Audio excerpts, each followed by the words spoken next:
fantastical, so unpredictable, here on the SNL network.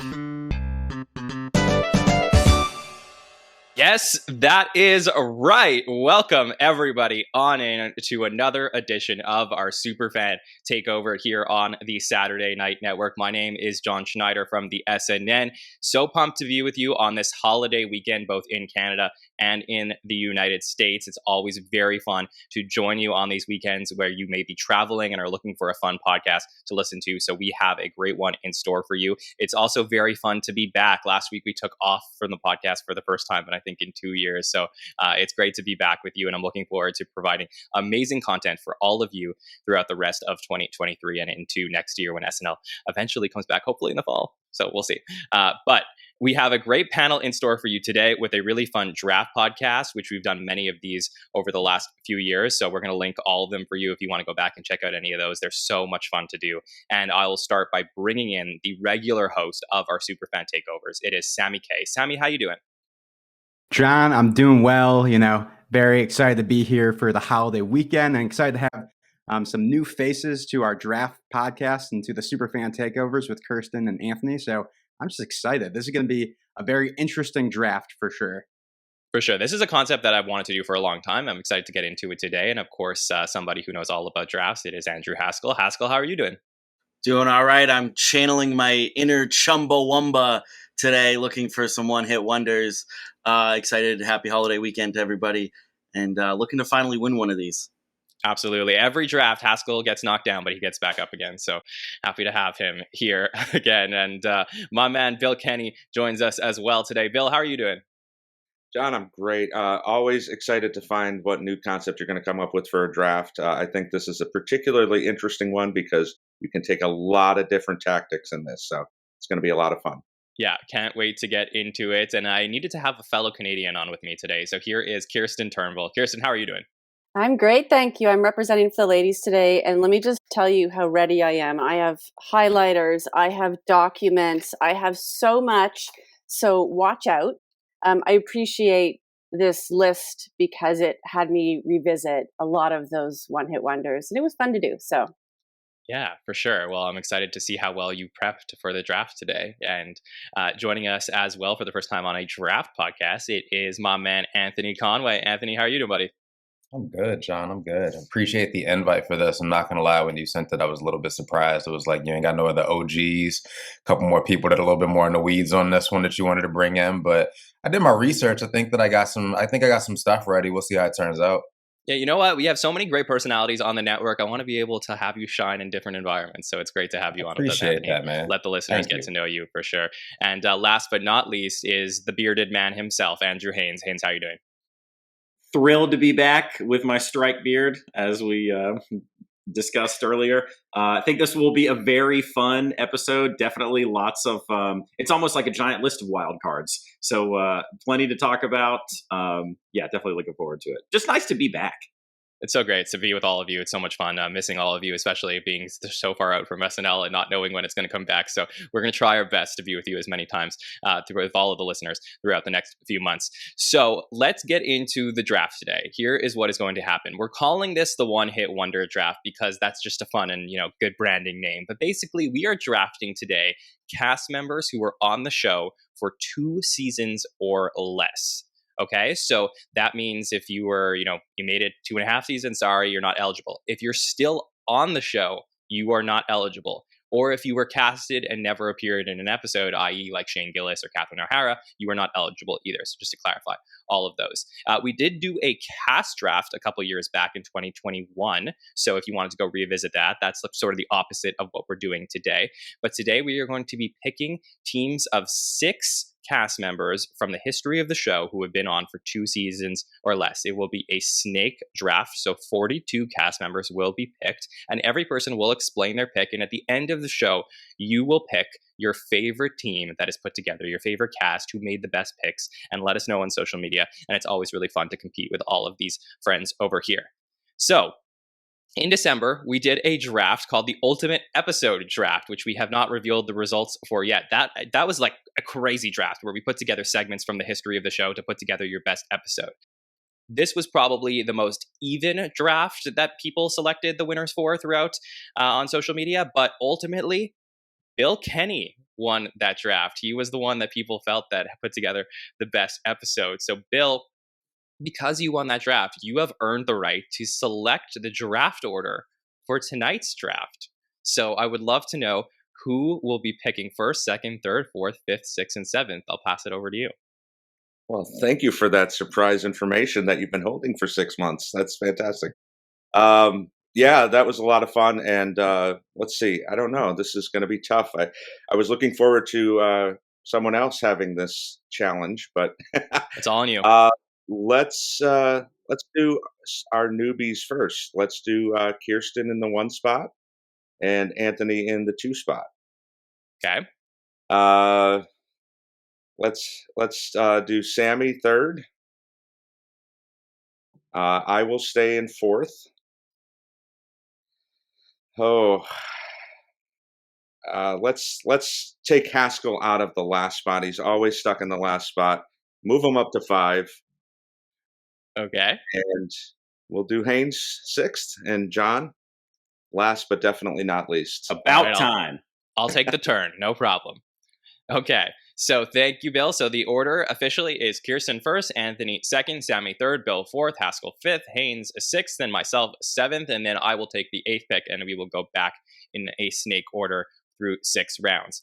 Okay, Kirstin, you have the opportunity to draft any cast member that was on the show for 2 seasons or less to kick off your cast. Who are you going to go with? The cornerstone of my team is going to be Michael McKean. Okay, tell us why. He is an incredible actor, as his career has obviously indicated. You know him from many shows outside of SNL, and he Better Call Saul and obviously Spinal Tap.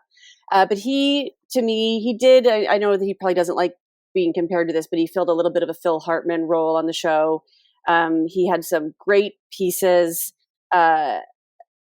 Sketches on the show, and in company with Christopher Guest and Harry Shearer, is one of the few people that can make improv not at all look like improv. Just so exceptionally talented, and can fit into anything from your classic American businessman to your goofy dad. Like he really can do it all. And I think, looking at the career he had, it is a shame that he didn't have more time on the show.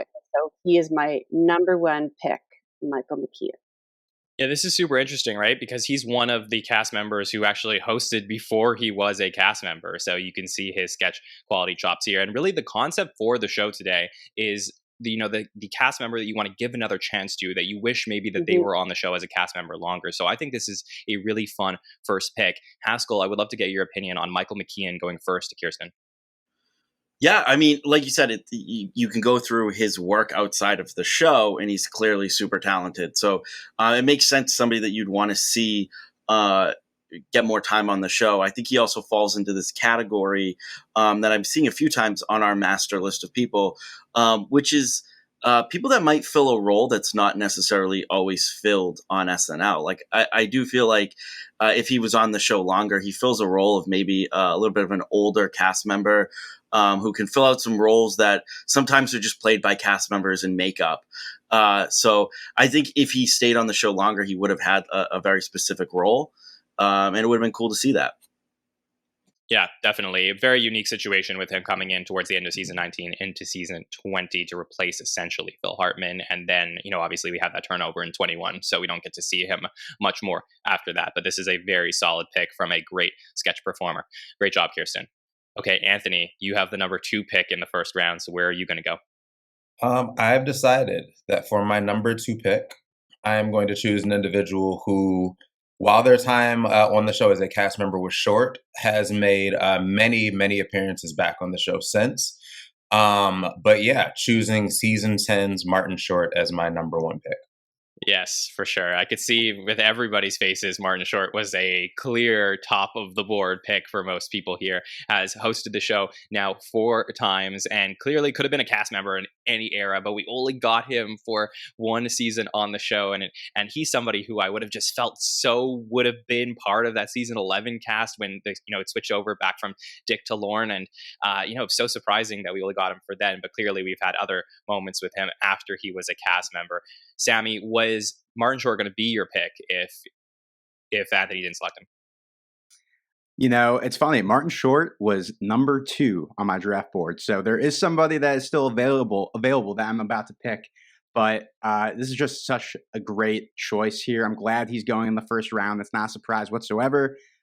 Even today, like 30 plus years since he's left the show, every time he comes back is just so energetic and is such a great sketch performer. So it would have been really interesting to see what else he could have done if he had been given the time to do so.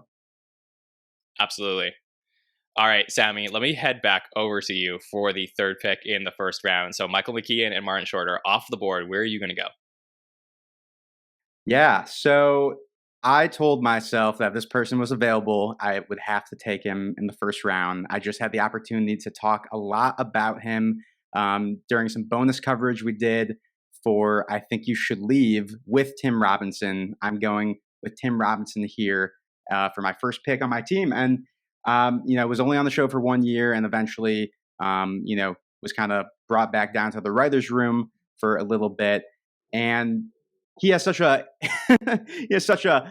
unique flavor of humor. And we've obviously been able to see that, on his own sketch comedy shows and on Detroiters. It would have been really interesting to see if he was able to take that sort of spirit or take kind of what he would eventually do in his own outlets and kind of mold that into the SNL format, kind of like what we're seeing Sarah Sherman's doing right now on the show, to where she has such a unique brand of humor that you might not think is going to work, on NBC, on network television. So I think it would have been really cool to see him kind of get that opportunity to do so. Yeah, I mean, Tim Robinson clearly here is a great pick because obviously his popularity has grown with I Think You Should Leave over the last few years. And when he comes in season 38 with, A.D. Bryant and Cecily Strong, they have the leg up where, the show is really looking for women to start and, put their role on, just put their stamp on the show, basically. And Tim Robinson comes in at a time where it's, Jason's last year, it's Bill Hader's last year, it's Fred Armisen's last year. And, he doesn't necessarily get that opportunity to find his niche at the show. It's very limited. And I do feel, despite the fact that he was a writer for many seasons, this is a huge what if in the history of the show. So Haynes, what do you think about Sammy's pick here? So this is obviously someone who's going to come off the board pretty early. I mean, he's certainly having a moment right now. Not only has I Think You Should Leave been, a success over the last few years, but the new season just came out, a couple weeks ago. It's kind of all people are talking about in some of the internet circles that I'm in.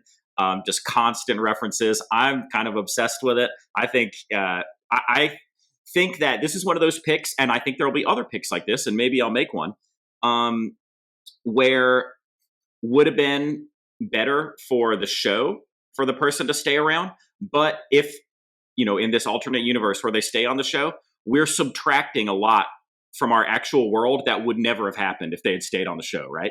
So for humanity, I think it's best that Tim Robinson left the show. I mean, what he's doing is so good right now, but yeah, I think if he had a chance to bloom on SNL, I mean, like Sammy said about Sarah Sherman, like it really could have just spun the show, in a whole new way, and I do think it would have been glorious. Definitely. All right, Bill, over to you. You put yourself in the 4 slot. So did the pick that you want land to you? I cannot believe I'm picking 4th and I get my first pick. This is the only right answer. The original one-hit wonder, of course, Chevy Chase. There's going to be a lot of talk of a couple of different ways that you were a one-hit wonder. Either you didn't get a chance to shine on the show, you were on a terrible season, or just something along that lines. That's like 80% of our list, right? Chevy is not in that box. He was the first name known on the show because he got to say it on Weekend Update. He said live from New York, I think 17 out of 22 times, something along that lines. And then, of course, the Land Shark and Gerald Ford. He was on magazine covers, and it went to his head, and his girlfriend talked him into moving to LA and yada, yada, yada. It's really interesting to see what would have happened if he had stuck around. Would Bill Murray still have gotten hired at some point? Would Belushi and Aykroyd had the chance to shine as they did, and Gilda, of course. So I think Chevy is one of the most unique situations in the history of the show, having that 1 year out because he was labeled as a writer instead of a performer. So, of course, Chevy Chase going number 4. Yeah, this makes sense. Obviously, the original star of Saturday Night Live. And then, he kicks off the concept of a cast member leaving and somebody coming in to replace him. And, without that, had he stayed on the show, you have to wonder if the original cast sticks together for 5 years and then what the show ends up looking like. How do they replace an entire cast the way that they did? Do Dan Aykroyd and John Belushi leave at a certain point? Like what does the show look like? And he basically creates this concept that people can leave the show, which is really interesting. But he had such star power for only being on for I think 30 episodes. That was probably it. So Kirstin, what do you think about Chevy Chase going here to Bill in the first round? He's obviously a legend, and when you look at compilations of SNL over the years, he's in so many of them. So it's shocking to know that he wasn't on for longer, given how many quality sketches he's in. So I'm glad you got your pick. It's tough because there are some great people, but yeah, he definitely deserves to be there, even though he has a huge ego, which is what stopped me from picking him. Yes. Yeah, for sure. That will be a factor. We'll see how the voters factor that in. Okay, Haskell, you have the 5th pick. Where are you going to go? Yeah, I knew Tim Robinson, Chevy Chase, Martin Short, top 3 on my list. I knew if I wasn't in the top 4, I probably wasn't going to get them. So I'm going to change gears a little bit. I'm going to go with somebody I can't really point to much success or much content at all on SNL to justify this, but I can point to a lot of content post SNL. I'm going to go with Ben Stiller, who kind of famously went to Lorne and said, like, I don't think this is for me. I don't really want to do this like live sketch thing. I just kind of want to make videos. And then he would go on to do the Ben Stiller show. And I think that was just at a time in the show where that sort of thing, being the pre-tape guy, didn't exist, which we've clearly seen many other cast members go to do. Famous, Lonely Island. Now we're seeing Please Don't Destroy. Ben Stiller could have been that guy for a different generation of the show. He clearly went on later in his career to do kind of silly character work that could work in sketches. We saw him do Zoolander, who did eventually show up on Weekend Update. We've seen him in Dodgeball. So I think if given longer time on the show and given the ability to just become the pre-tape guy, he could have had a really good career on SNL. This is such an interesting pick because he has such a fascinating career when it relates to SNL. His tenure as a cast member is basically a footnote in his career, where he's had these amazing movies outside the show. He would come back and host a couple times, and how about the amount of times that he cameoed and did impressions of Michael Cohen throughout the Trump administration? It's so weird to think about, and all these people who are watching him throughout the last few years during those episodes had no idea that he was a cast member, but he comes on at the same time as Mike Myers, who ends up having this great SNL career, and Ben Stiller's is extremely limited. But I think this is a fantastic pick because in another universe, Ben Stiller dominates on the show. Anthony, I would love to know what you think of Haskell's pick here. I think it's a really smart choice. One of the things that really enticed me about the draft that we're doing is that we do have, the information of what all of these artists got to do later on in their career, how they made pivots, how they figured out their own lane. Kind of having the fantasy aspect of if Ben Stiller had stuck around, figured out if things made sense, figured out where he had the opportunity to shine. The possibility truly is endless. Really, really smart pick. Could have been really fun to see how things could have stacked up given the cast that he was in at the time. 100% agree with Haskell's choice of choosing Ben Stiller at 5. All right, Haynes, it is your turn with the 6th pick. Where are you going to draft? So, there's so many different types of performance that I enjoy, but I've always been kind of a sucker for really great impression ability and vocal work of that sort. So I've kind of been a lifelong fan of Harry Shearer, and just would love to have had him stick around for a little while longer. So yeah, that's my pick. Yeah, that's a really interesting pick here because Harry Shearer has a bizarre SNL career. He comes on in season 5, essentially as like the pseudo replacement for Aykroyd and Belushi, and just like crushes it in season 5, but gets absolutely no credit for that. If you go back and you watch that season, he's very, very good.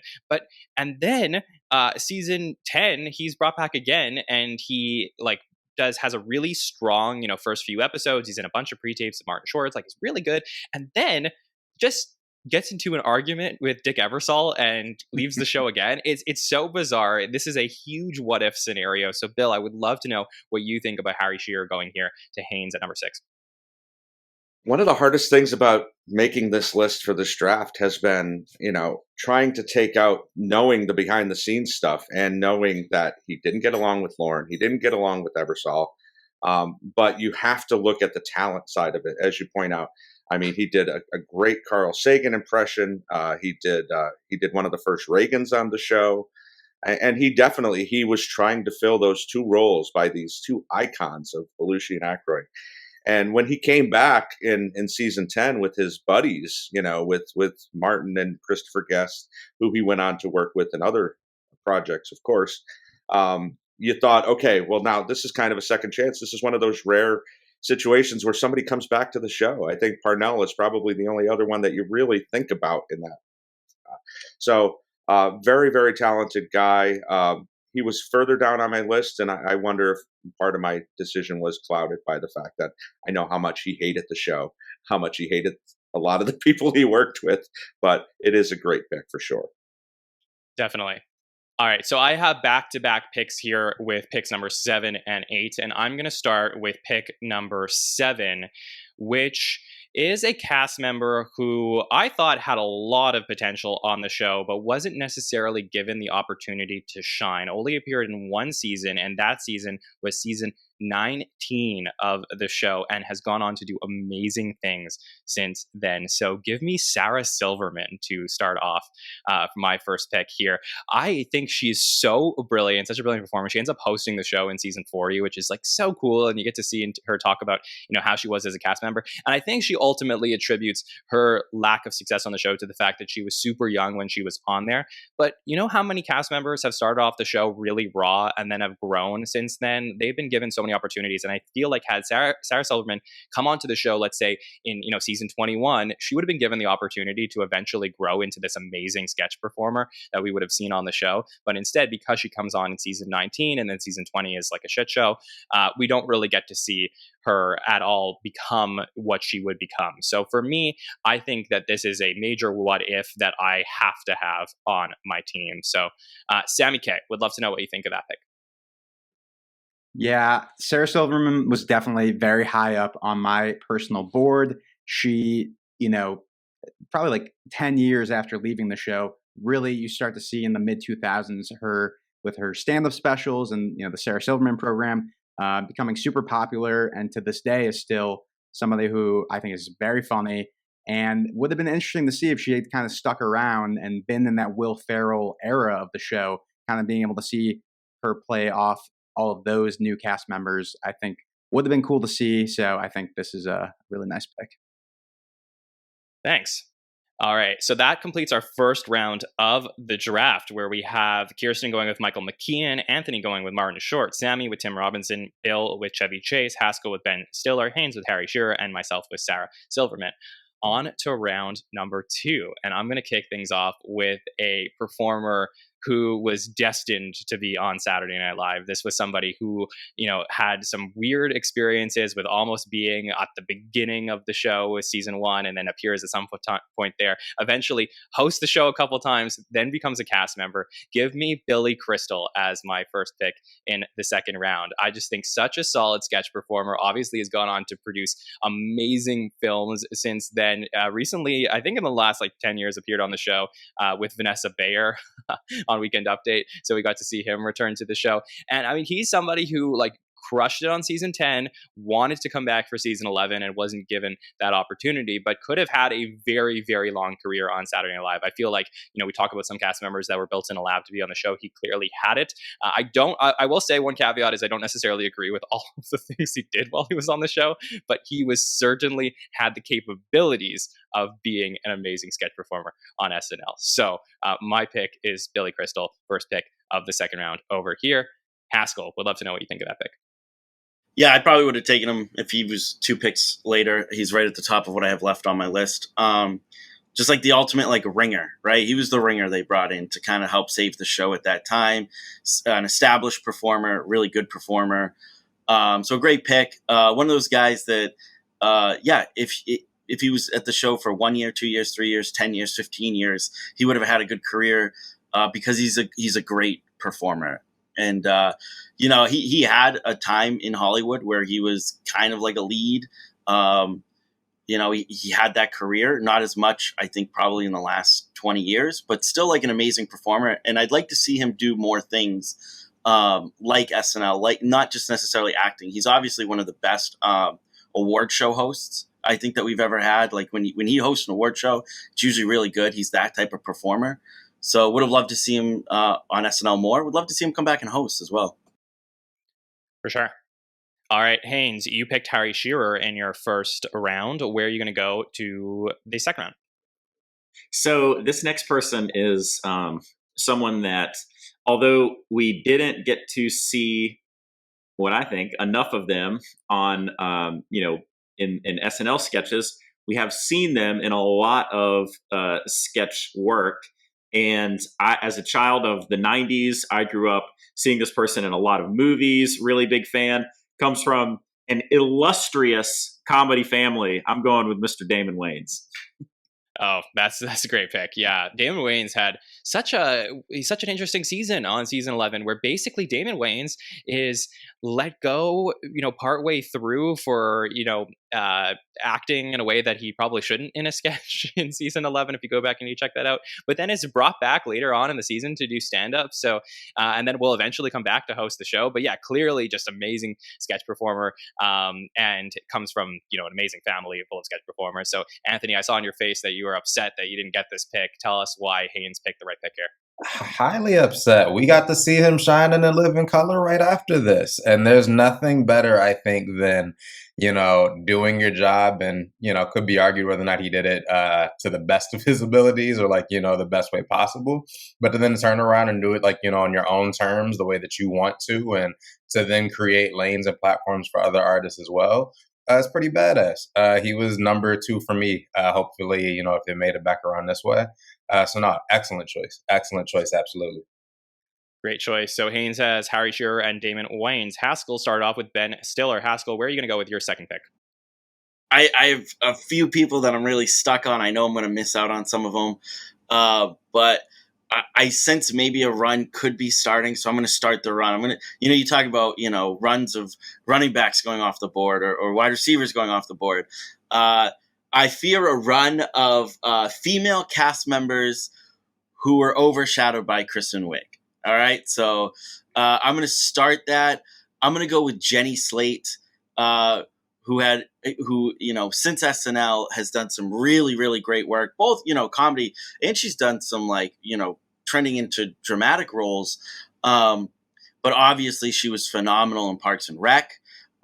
She went on to find success with Marcel the Shell. Marcel the Shell could have been this really weird kind of pre-tape SNL thing that lives on SNL, but is so removed from it.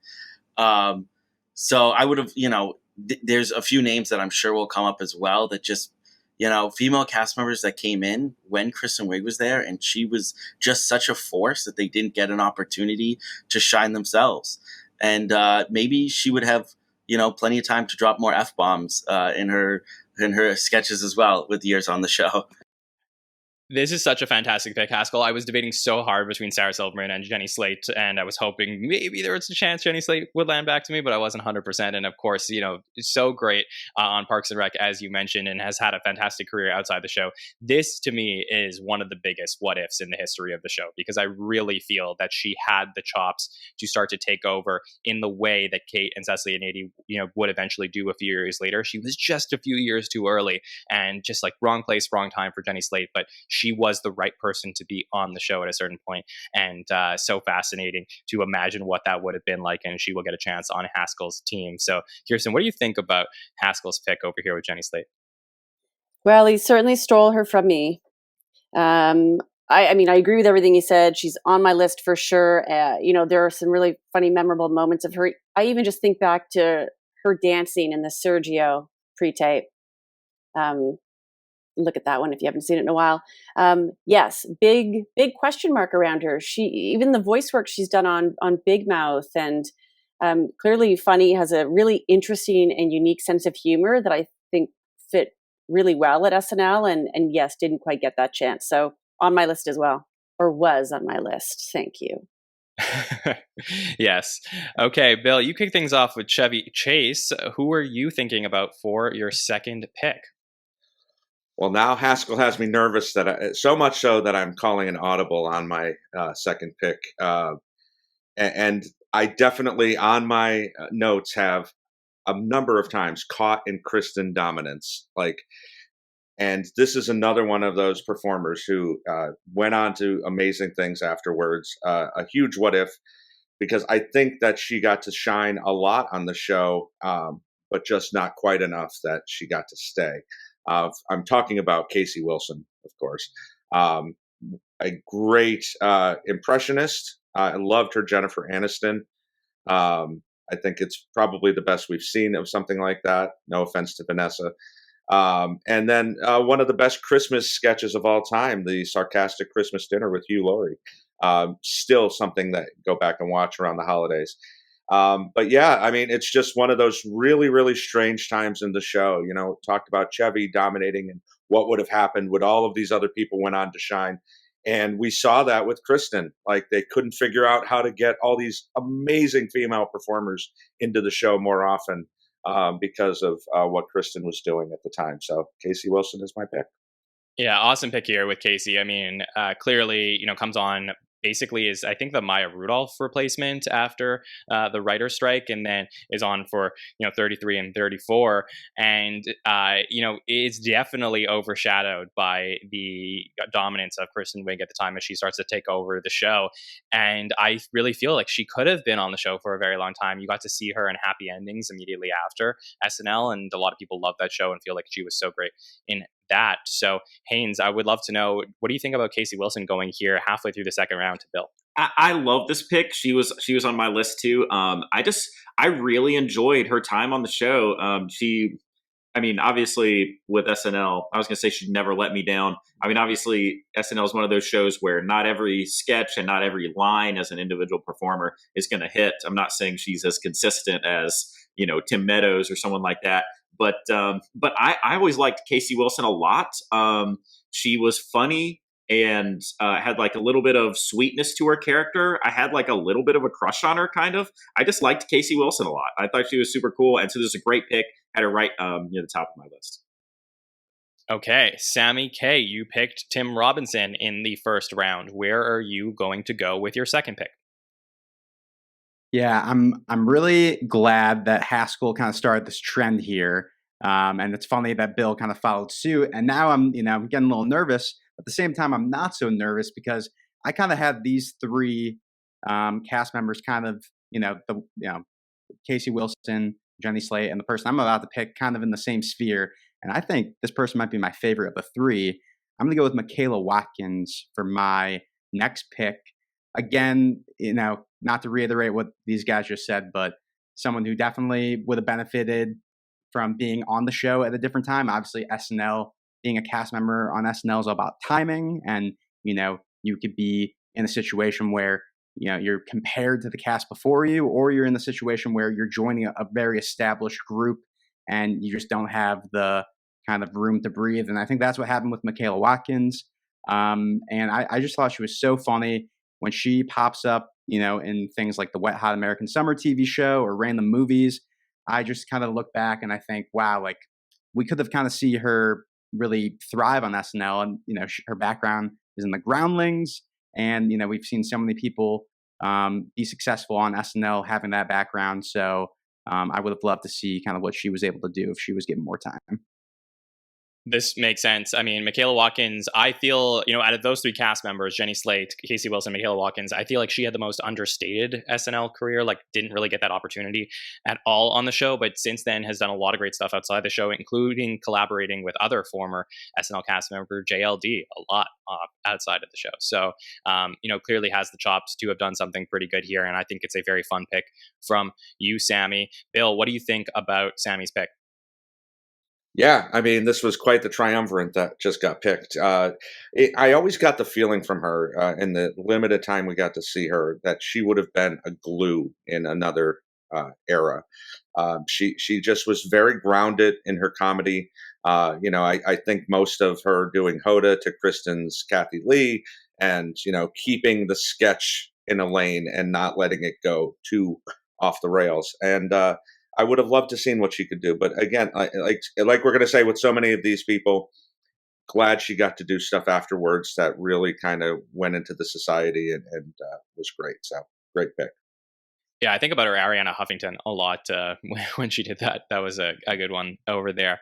All right, Anthony Conway, you picked Martin Short as your first pick. Great first pick to kick off your first round of the draft. So I'd love to know where you're thinking about going with your second pick. For sure. So looking specifically at the timeline again of the first pick, Martin Short, happening in the mid 80s, and looking who's still on the board who I think would match up really well as I'm putting this team together, I'm going to go with a member of the 85-86 cast and choose Joan Cusack. I think that the pairing here with Martin Short will go really well. I think she was super underutilized during her time on the show, but has shown so much character work beyond that. We've seen it with, Toy Story, Addams Family, Values, School of Rock. Just so many opportunities for somebody character work that she's just kind of accustomed to doing that we didn't get to see on the show that I think would, really make a really great situation here with the cast I'm trying to build. Yeah, she's a fantastic actress, Joan Cusack. I mean, she was nominated for a bunch of Emmys for Shameless, I believe. She's been, really just around in a bunch of movies, comes from a great acting family, and, just did not have a great SNL time during season 11 of the show. But had she come on during another season, had she joined the show partway through that next era, perhaps I think she would have had a really long career on the show, certainly had the chops to do so. So this is a very fun pick from you, Anthony. Sammy, any thoughts here on Joan Cusack? Yeah, just somebody who kind of, it's the running theme of today's episodes, just didn't get the airtime on SNL, but has clearly made a great career of her, over the last couple of years. For me, a personal favorite is she plays Andy Samberg's mom in Pop Star, which is just such a random role. There's so many random cameos throughout, and she's kind of playing the overbearing, kind of drunk mother of Andy Samberg's character. So clearly, tons of comedy chops, but that's a very infamous season of the show, so it's not surprising how everything shook out, but would have been interesting to see kind of what would have happened in another universe. Can I just toss out an underrepresented role that I don't hear people talk about with Joan Cusack as the mean old lady trying to shut down the theater in Muppets Christmas? She is fantastic, so good. Love Joan Cusack, and we love the Muppets here. 100%. Yes. By the way, and the Muppets, as Sammy asked me before the show, the Muppets were not eligible to be drafted here today, so no scred. Absolute BS. Yeah, sorry. Okay, Kirstin, you kicked off the draft with Michael McKeon, and you have back-to-back picks here, so why don't you wrap up the second round first, and then we'll get to your next pick. All right. Another female. This person is maybe the biggest question mark of all, because she appeared in just one episode, and that's Laurie Metcalf. Interesting. What All right. could have been? She was in just 2 sketches, one of which was with Catherine O'Hara for Laurie Has a Story, a sketch that would stand up today in its writing and its performance. She obviously went on to Roseanne and Big Bang Theory. And I think what's so unique about her as an actress and as a performer is she'll appear in something like The Dropout playing a hardcore lawyer, but then she'll be a roadie in Hacks. Clearly up for anything. She probably could have been a great utility and character player on the show. And given what we know of her abilities, what a missed opportunity if we had been able to see her with, a Julia Louis-Dreyfus and some of the other people that were on the show, Belushi at the time, who, the following seasons, if she had just been able to stick around. But to me, a huge, huge opportunity that we never got to see live out. Yeah, so you have to wonder. I mean, she comes on during that last episode of season 6, and had there been no writer's strike there, then, what is going to happen with that cast? I mean, does Laurie Metcalf end up staying on and moving on to season 7? So to me, this is a like you said, one of the biggest what ifs in the history of the show. Bill, would love your thoughts here on Laurie Metcalf going to Kirstin. Well, yeah, John and I, we just got to talk about this during our strike coverage. This kind of obsession with our community with the end of season 6, beginning of season 7, all the what ifs that go along with that, and I'm sure a couple more are going to come up later on here. I mean, she's such a fantastic actress. I would love to know the story behind why she didn't come back. Did Ebersol just decide not to bring her back? Did she find other projects that she decided to? Because she didn't become famous for another 5 or 6 years. So what was the story behind that? And what could she have done with, as Kirstin points out, the Robin Dukes and the Julie Louis-Dreyfuses of that era. And although women were severely underutilized in that era to begin with, it would have been fun to see what she could have done. Yeah. Okay, so that we are through 2 rounds of the draft. Kirstin has taken Michael McKean and Laurie Metcalf. Anthony has Martin Short and Joan Cusack. Sammy has Tim Robinson, Michaela Watkins. Bill has Chevy Chase and Casey Wilson. Haskell, Ben Stiller, Jenny Slate. Haynes, Harry Shearer, Damon Wayans, and myself, Sarah Silverman, and Billy Crystal. Kirstin, take us to round 3. Who is your first pick in this round? All right. Well, some of my tops were chosen already. So I'm going to continue building out my own personal dream team. And I'm going to recognize someone who really, they didn't create, but they definitely brought about and were an early advocate of the mockumentary, and that's Christopher Guest. Someone who, much like I mentioned about Michael McKean, just is an artist at making improv look like the most natural thing in the world. I think of the synchronized swimming sketch. I think of obviously all of his work outside of that, and his continued work with some of those amazing and incredible performers that we know from SNL, but that have been outside of the show. The jokesters, the Minkman brothers with Billy Crystal and Martin Short. If you haven't seen that one in a while, go check that out. And the Folksman, again, like just a comedic genius who I have to recognize for everything that he's done for an entire style of filmmaking. And someone who you also, I feel like he'd be someone's dad, and all of a sudden he's one of the funniest people of all time. Like, he just doesn't radiate that energy like a Martin Short, but is a stealth performer.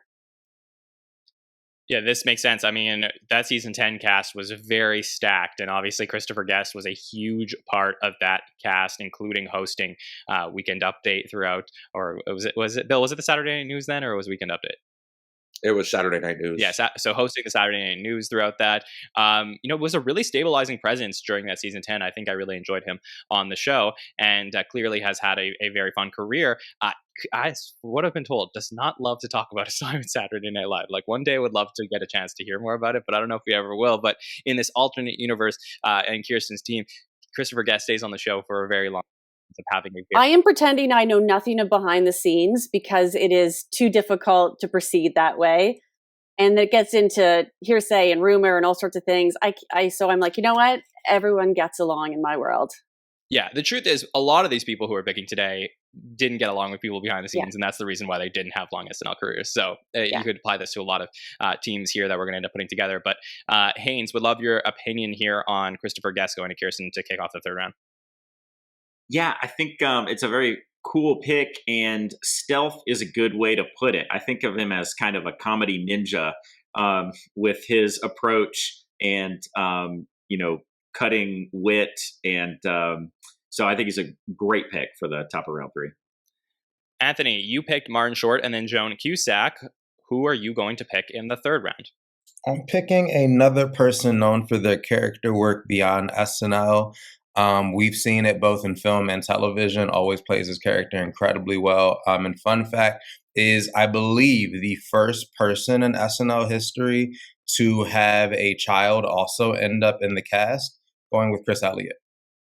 Yeah, this is a really fantastic pick. So Chris Elliott, for me, when I found out that he was going to be, like, when I was rewatching the show, when I found out he was going to be on season 20 of the show, I was so excited because, like, everybody knows who Chris Elliott is. He's like that weird guy that's in all those movies. And I thought he was really good on the show. The question was this a case of bad timing, or, was he not meant for the show? And I think it was bad timing. I think that Chris Elliott in another universe has a really good SNL career, but he's a fantastic sketch performer. And this is a really great pick here. Haskell, how do you feel about Chris Elliott going to Anthony here? Just in an all-time kind of weird performer. The sketch things in his blood, obviously with his daughter eventually being on the show.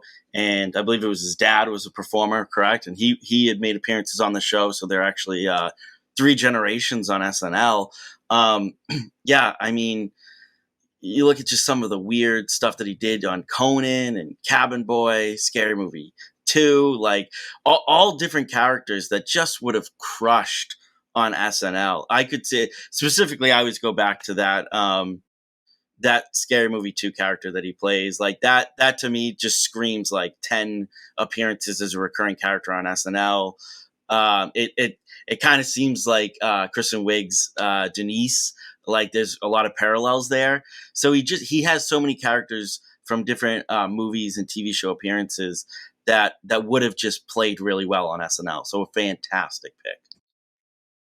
And also, let's not forget, I mean, when he was getting announced to be on the show, I mean, he had just come from Letterman, and he had made Late Night with David Letterman an incredibly wacky show. I mean, Letterman and Schaefer did that too, but he was the guy under the stairs. Like, he had all these incredible characters. If you could find them online, it still holds up. He was such a wacky character, and it's very disappointing to see how it ended up going.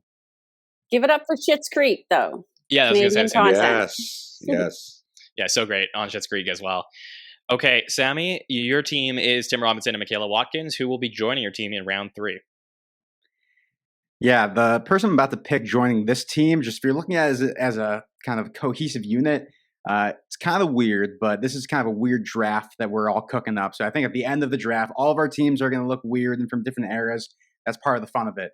And, we're in the third round. I'm looking at this list, and there's a name on here that is definitely not known for great SNL work during their time on the show, but is one of the biggest names just in movies and in general. And specifically recently, we always talk about, the Marvel presence on SNL these days, when it comes to the hosts. And, this person was also ranked on the Rolling Stone list as the worst cast member of all time, but I'm doing it.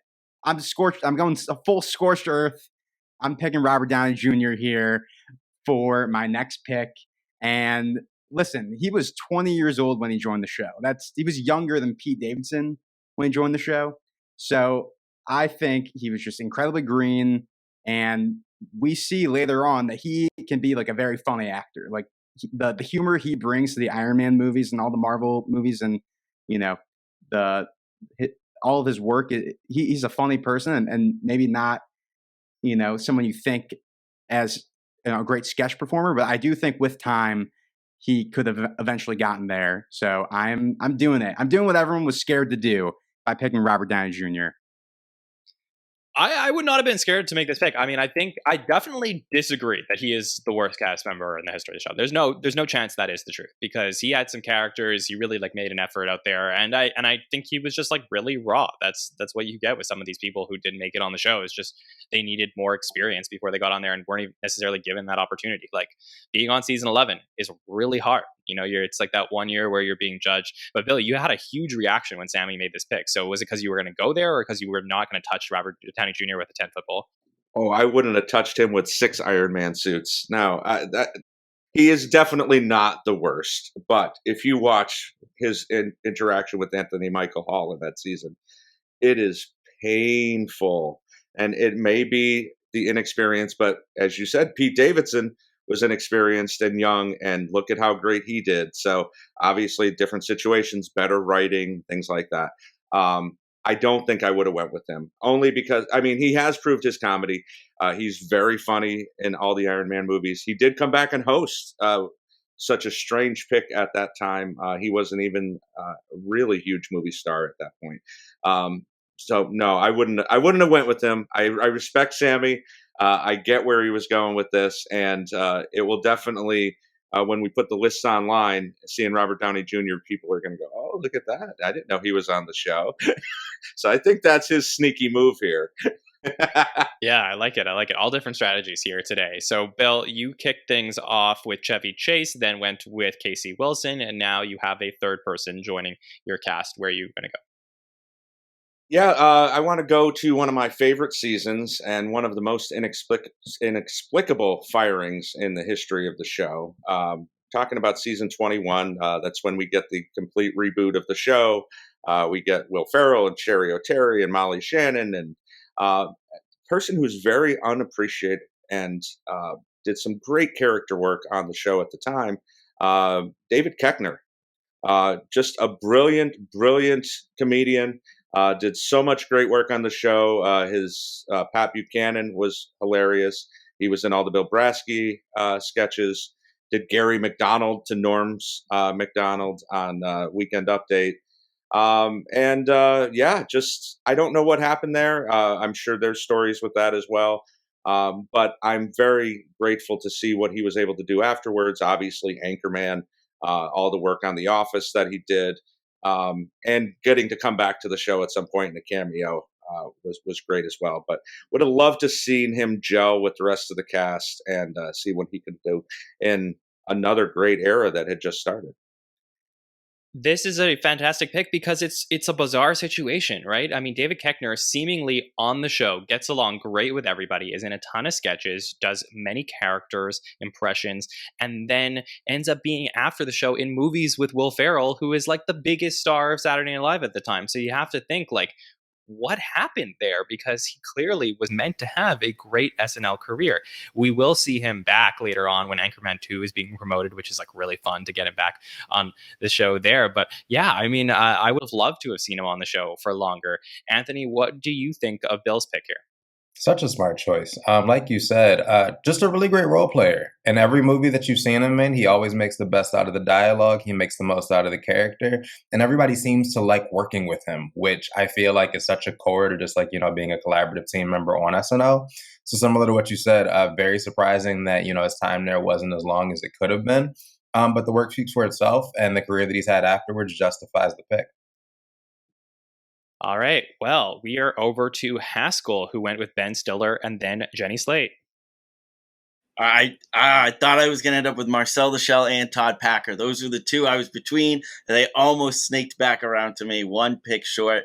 That's how it goes. So I'm going to go next person on my list. I have a very special place in my heart for season 39. That was the year after, like, the people that I grew up watching had left, and I sort of had feelings like, I wonder if I'm going to kind of start to drift away from the show. And obviously I didn't. And there was a huge kind of cast overhaul that year. One of the biggest like freshman classes that they've ever brought in. And really only a couple survived from it. And Beck Bennett and Kyle Mooney are the only two from that they originally brought in to the start of that season that survived. But there's one other guy that should have survived. He stayed on as a writer for a few years. I'm going to go with Mike O'Brien.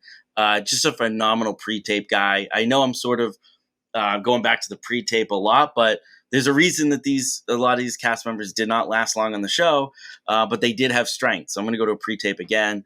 Mike O'Brien was really good. I think he had that sort of SNL sensibility. That Jay-Z, the story of Jay-Z pre-tape is to me an all-timer. It's phenomenal. It actually also brought back Sudeikis to the show for a split second before he would eventually come back and host. But just a guy who didn't get enough of a chance on the show. Went back to the writer's room. Actually, I think got more play on the show as a writer than he did as a cast member for that year or two that he came back and was doing pre-tapes. But yeah, so Mike O'Brien. Yeah, Seth Meyers talks a lot about how he loved to write with Mike O'Brien, especially after he was a cast member and or before or after, like around that time. And I really think that this is an interesting case here because Mike O'Brien does the pre-tapes, but he also does Weird. And I think they were still trying to figure out, that was a time in SNL, they're trying to figure out how do we replace Andy Samberg in the digital shorts and how do we replace Will Forte and his weirdness that he brought to the show. And I think maybe they were trying to thread that needle with Mike O'Brien, and it didn't necessarily work. I think Beck and Kyle end up doing a little bit of that, and eventually we're going to get to Please Don't Destroy down the line. But I think that it was just a case of them trying to put a square peg in a round hole with Mike O'Brien, and had they let him do what he was really good at on the show, he could have potentially had a very long career there on the cast. So Kirstin, can I go to you on this one? What do you think about Mike O'Brien going to Haskell here? He was on my list as well. I mean, really, John, I echo everything you said, that it really seemed like they looked around and thought, this guy fits the bill, that kind of hole we're trying to fill with these departures. And I agree that the timing probably wasn't there. But he was on my list as well. I think a great option. And again, can play straight, but also incredibly zany. All right, we're going to head over to Haynes now, who picked Harry Shearer and then Damon Wayans. Some really fun picks. So who are you thinking about going with in round 3, Haynes? Whew, well, I'll tell you, I've had to do a lot of thinking this round because this was a brutal one for me. In the first round, some big names are going to go off quick. I just got beat up this round. Immediately, Anthony got me back for the Damon Wayans pick with Chris Elliott, who I just think is so funny. And then, David Koechner, if he didn't co-invent, which I've heard, he at least popularized an entire form of improv called the Herald, which is a long form improvisation. And then I just thought Mike O'Brien would be here. I thought Mike O'Brien would slide around for a little bit. I don't think I even would have taken him this round. I think I was going to save him for later, but he has been on I Think You Should Leave, and it's so hot right now. So, of course, we lose O'Brien, too. I'm going to go with someone who definitely didn't get enough of a chance and has obviously been fantastic in tons of other work. I'm going with Nancy Walls. Okay, this is a really interesting pick. Obviously, David Koechner and Nancy Walls are the two people who don't come back from season 21. But why does Nancy Walls, stand out to you, Haynes, as your pick? We saw her. We could have seen more of her. I just think, and I don't think she was behind as far as developing as a sketch actor. I thought she was funny from the get-go, and she's obviously been exceptional in tons of other work afterwards. I just, she's not someone that I wouldn't have brought back.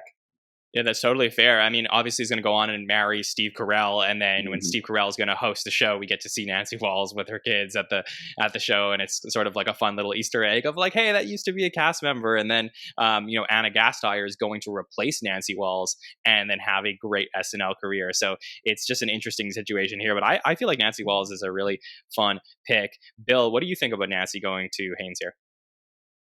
Yeah, another inexplicable letting go. And the only thing you could really point to, sadly, at that point was SNL kind of had a quota of 3 women, and they were bringing Anna in, and, was that why Nancy was let go? Who knows? But yeah, she did some great work on the show. I think of the Bobby Batista, which is kind of an outdated, she was a CNN anchor, but she did this great impression of her at the time. And she seemed to work well with everybody on the show.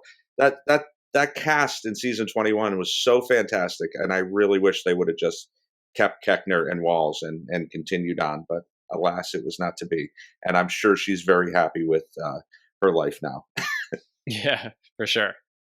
All right, I'm gonna go with this is gonna be an interesting pick for me, and it's somebody who I feel like I'm taking a little bit of a chance on. But if this person does what they could do, then they could be the powerhouse of my team. So I'm gonna go with somebody who was brought on, who had a family connection to Saturday Night Live, and ends up being actually let go during their tenure, brought back a few episodes later, and really is has the name that represents SNL for a lot of people, and that would be Jim Belushi. I'm gonna pick Jim Belushi on my team here. Obviously, now known for being very much a part of the Blues Brothers, as he did with as his brother John did with Dan Aykroyd. And Jim Belushi has gone on to have a really fantastic career. And yeah, I mean, fiery personality, same like John. I mean, we heard a lot of behind the scenes stories of Jim's time on the show, but I just feel like the right place, the right time for Jim to come in, not necessarily so soon after his brother's death that maybe he doesn't have that pressure of trying to fill that void,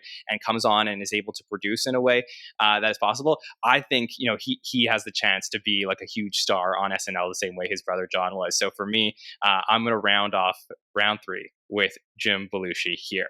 So Haskell, would love to know what you think of that pick, Jim Belushi here in round 3.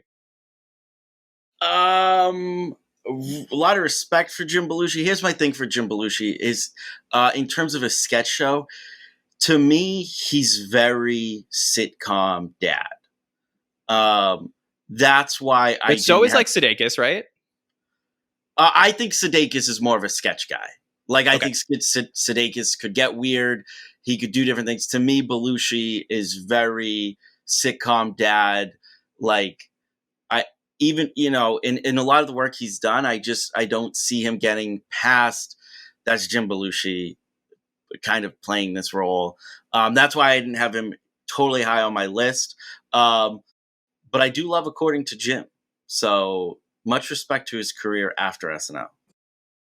All right, that is fair. Okay, so let's go through the teams halfway through our draft. And right now we have Kirstin with Michael McKean, Laurie Metcalf, Christopher Guest, Anthony with Martin Short, Joan Cusack, Chris Elliott, Sammy with Tim Robinson, Michaela Watkins, and Robert Downey Jr., Bill with Chevy Chase, Casey Wilson, and David Koechner. Haskell has Ben Stiller, Jenny Slate, Mike O'Brien, Haynes, Harry Shearer, Damon Wayans, Nancy Walls, and I have Sarah Silverman, Billy Crystal, and Jim Belushi.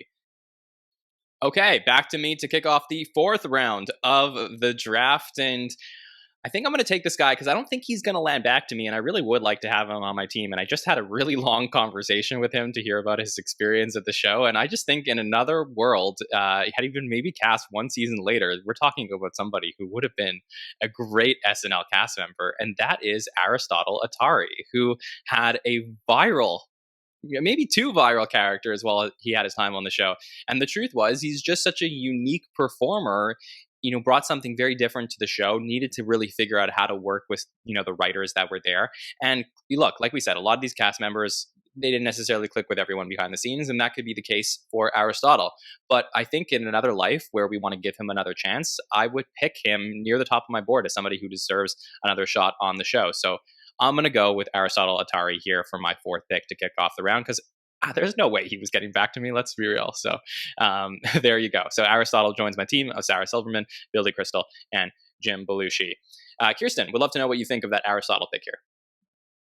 I had a feeling you'd pick him, actually. And I did have him on my list lower down, but I did have him. I agree. The characters that he brought to the show were really funny.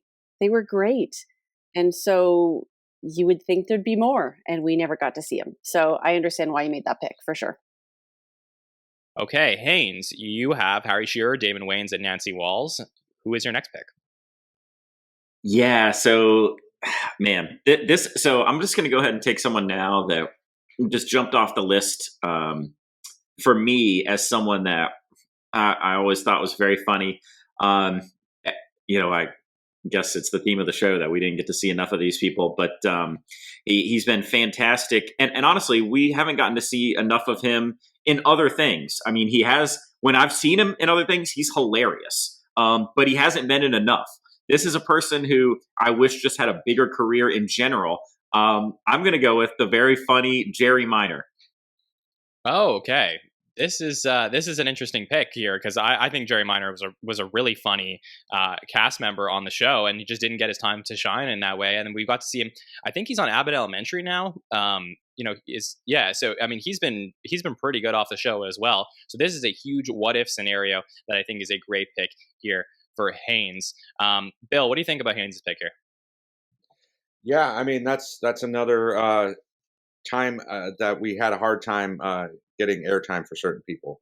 So I think Jerry Minor didn't get a chance to shine. Went on to do The Office as well. Had a Right. small part in that. Has done a lot of great comedic work. So I think given the right opportunity, he could have been fantastic on the show. Great pick. Yeah, and I think he just recently spoke to our friend Andy Hoagland about his time at the show. So if you want to go back and check that out as well, seems like a really cool guy. So great pick here, Haynes with Jerry Minor. Haskell, do you have a pick that you have been thinking about that you would like to take here? Quickly, just respect for Jerry Minor. If he's popping up in an episode of a sitcom, you know it's going to be a good episode. There should be a wing in the TV Hall of Fame for like just random bit guest stars who don't get like high credits, and he would be in there. You know it's going to be a good episode. All right, John. I gave you. I did not support your Belushi pick a ton, calling him a little one note. I'm going to go with a guy who I'm going to be a hypocrite. This guy is admittedly a little one note. But I feel like he's really good at turning it up to 11. He was not on the show for a long time, but for kids of a certain generation, our younger listeners, you might not know this, but they used to make comedy movies, and they used to put those movies in the theaters. I know it seems crazy, I know, but if it was from like 2008 to 2014, you could not go and see one of these comedy movies in theaters without this guy having a bit part in one of those movies. And he was turning it up to 11, and all of these characters that he played were pretty much SNL characters. So I'm going to go with Rob Riggle. Yeah, this makes sense here.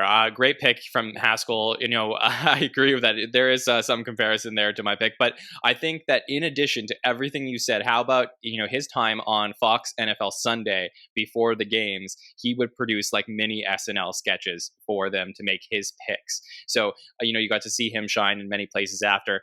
And I believe this is sort of a Jason Sudeikis comes in, Rob Riggle goes out situation where, Rob Riggle could have had that time on the show, but just ends up, as they're putting together this next great cast, just ends up being cut from there. But a huge what if scenario for Rob Riggle, who joins Haskell's team here. Anthony, what do you think of Rob Riggle going to Haskell?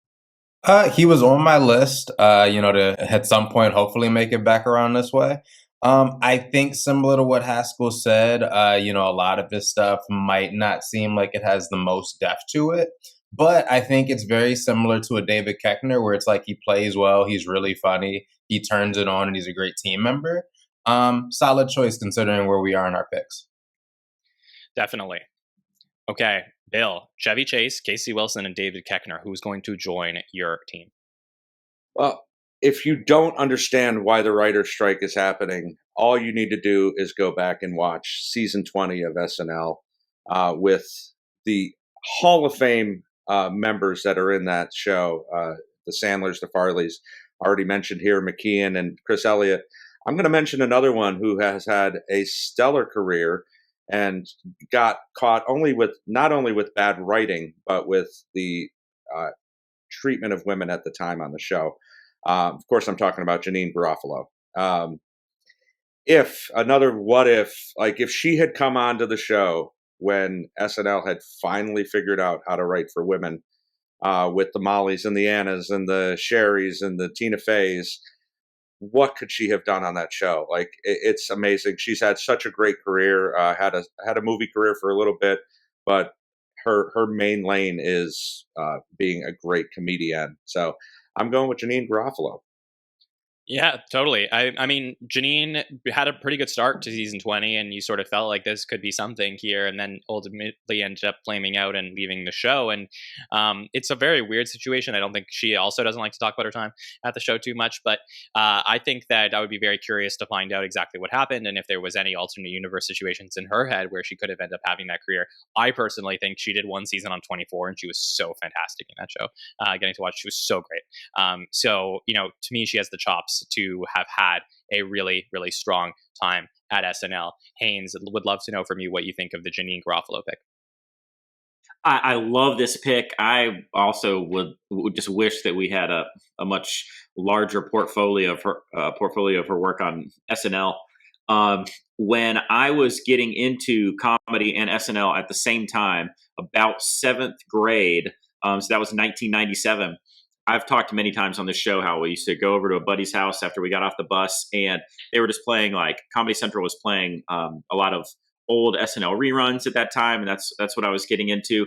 But I was also falling in love with stand-up comedy at the time, and Janeane Garofalo was pretty huge in 1997 as a stand-up comic. She was one of those folks that had a special or a 30-minute Comedy Central special that was getting shown on Comedy Central a lot.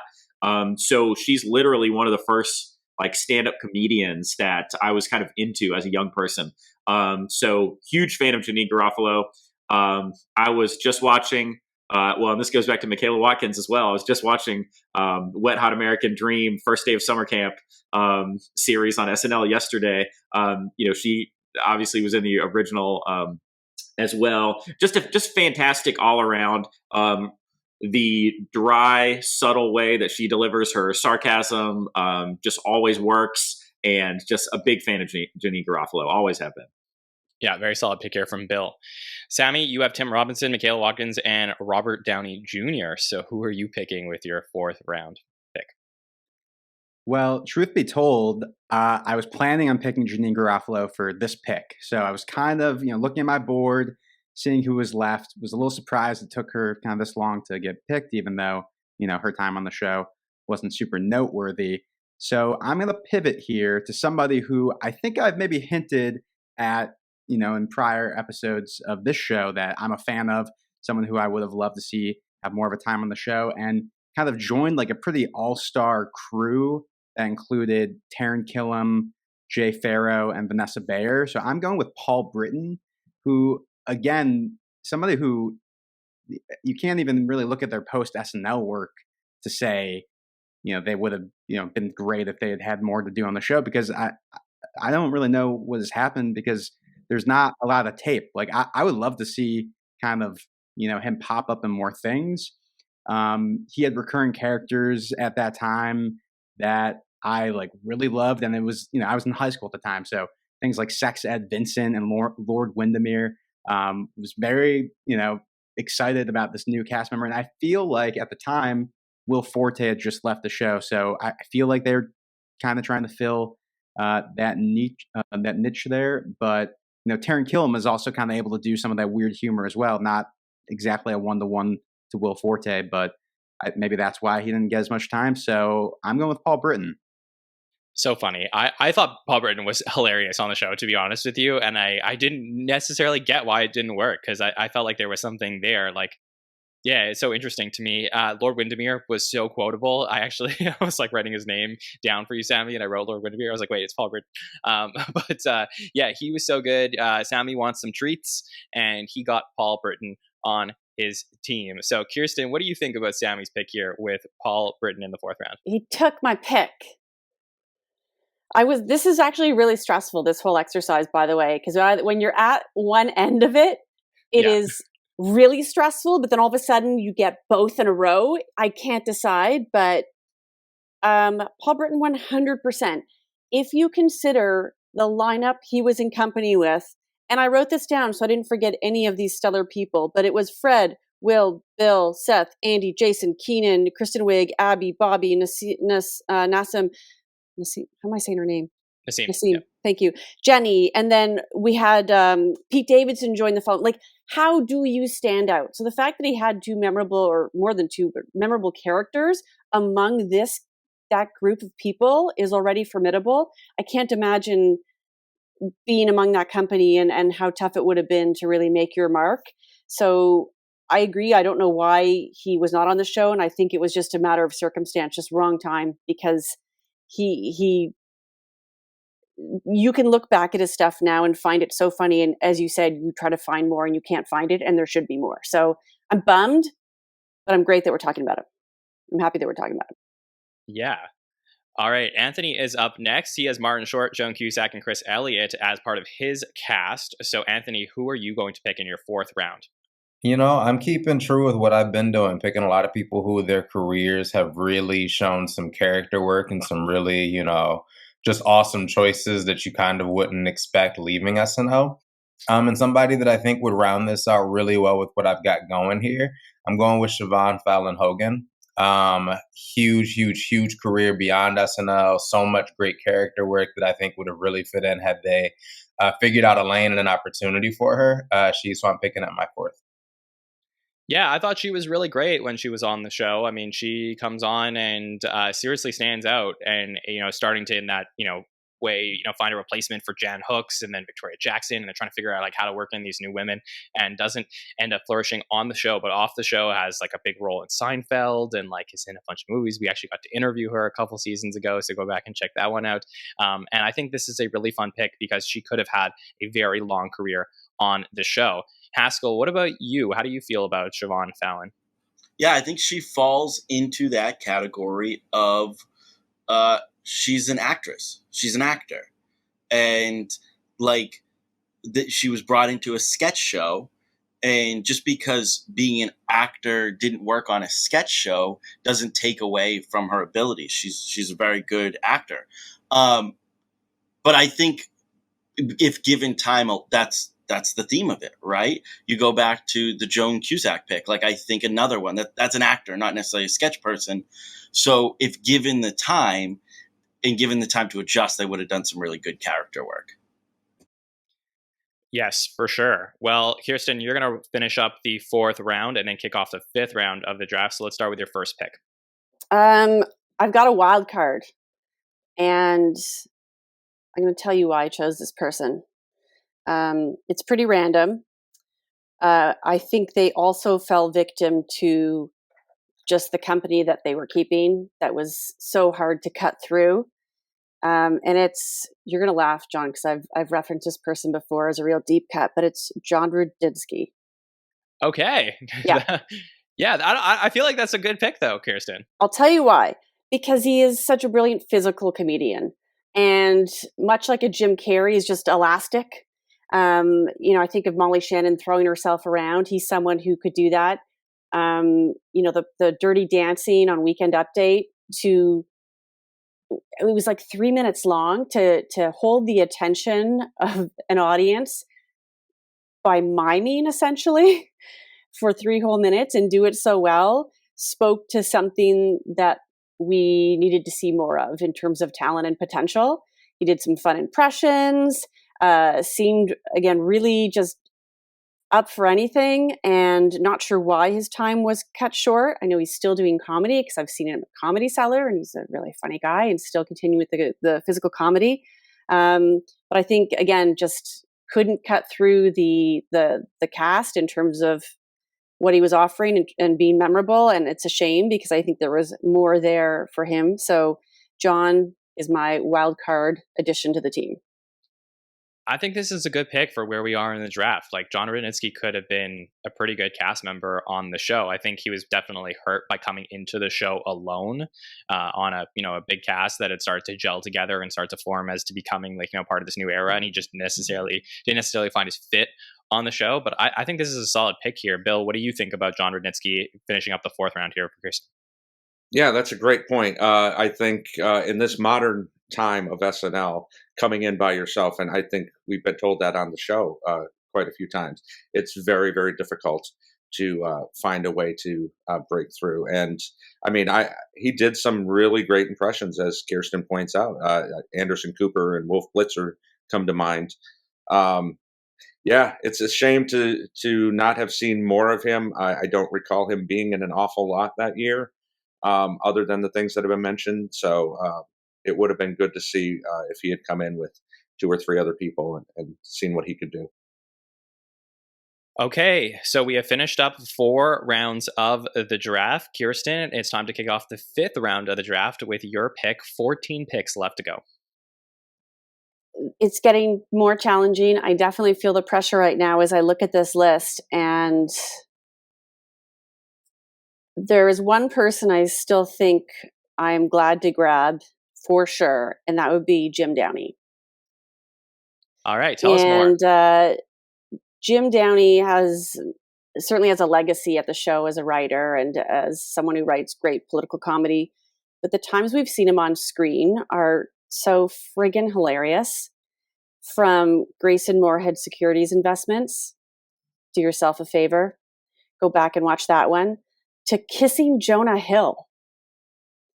It's just so random and silly and funny, and fills, someone mentioned earlier, fills the slot of again, an older character that we don't need to see someone in makeup for, but has another stealth person there where it's a quieter performance, but damn, is it good. So Jim Downey, for his legacy and for his all-around awesomeness, is my pick. Very good pick here. I mean, I could imagine Jim Downey doing a ton of voiceover work as well. He used to do all the C-SPAN voiceovers. So, I mean, there's a lot of great qualities that a Jim Downey would bring to your team. Haynes, what do you think about Jim Downey going to Kirstin here to kick off the 5th round? Whew, I mean, that's a great pick. I was really hoping that he would get down to me. Obviously, I mean, he may be the greatest writer in SNL history.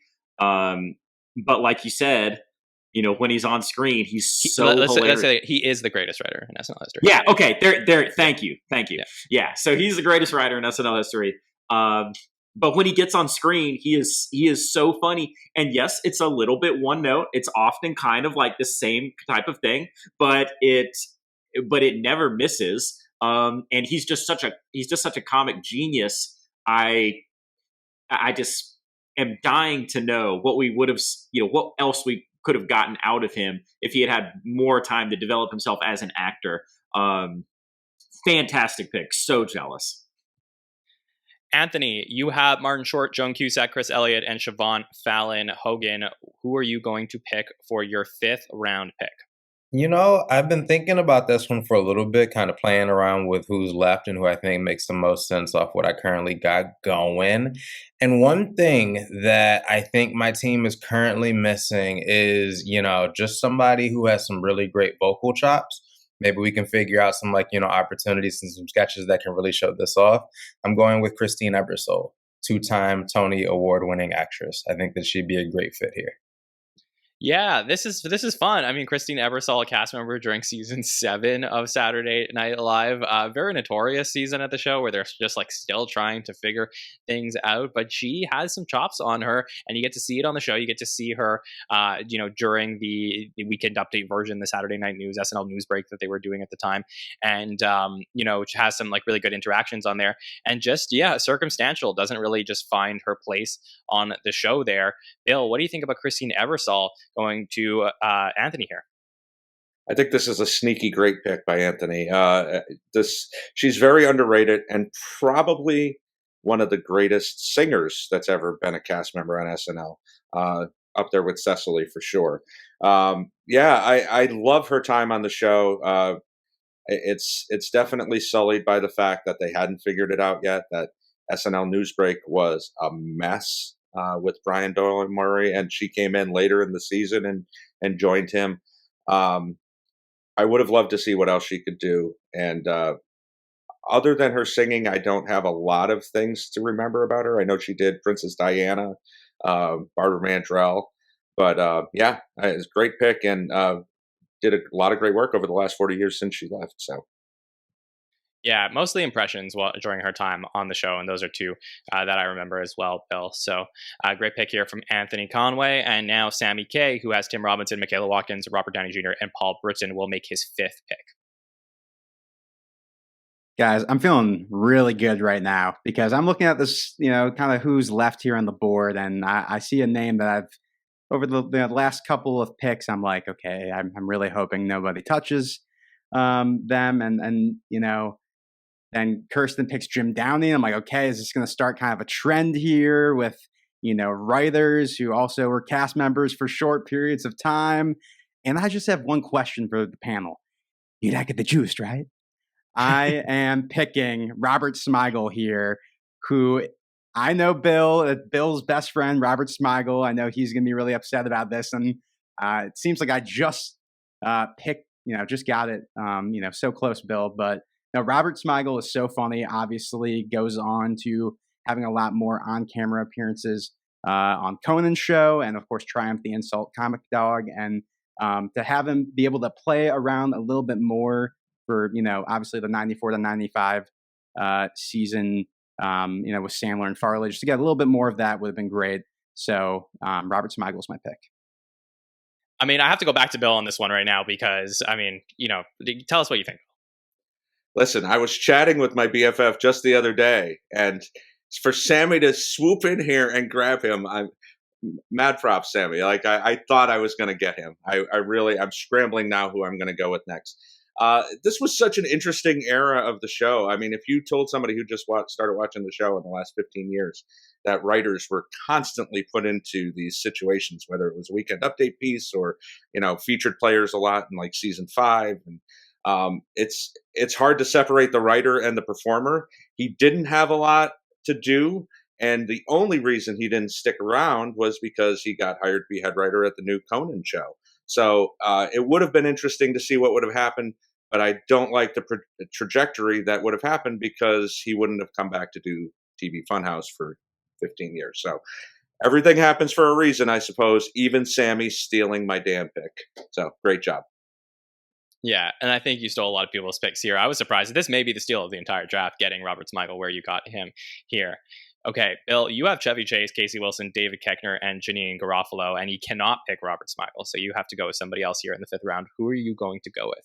I guess I got to go with Fred Wolf. No.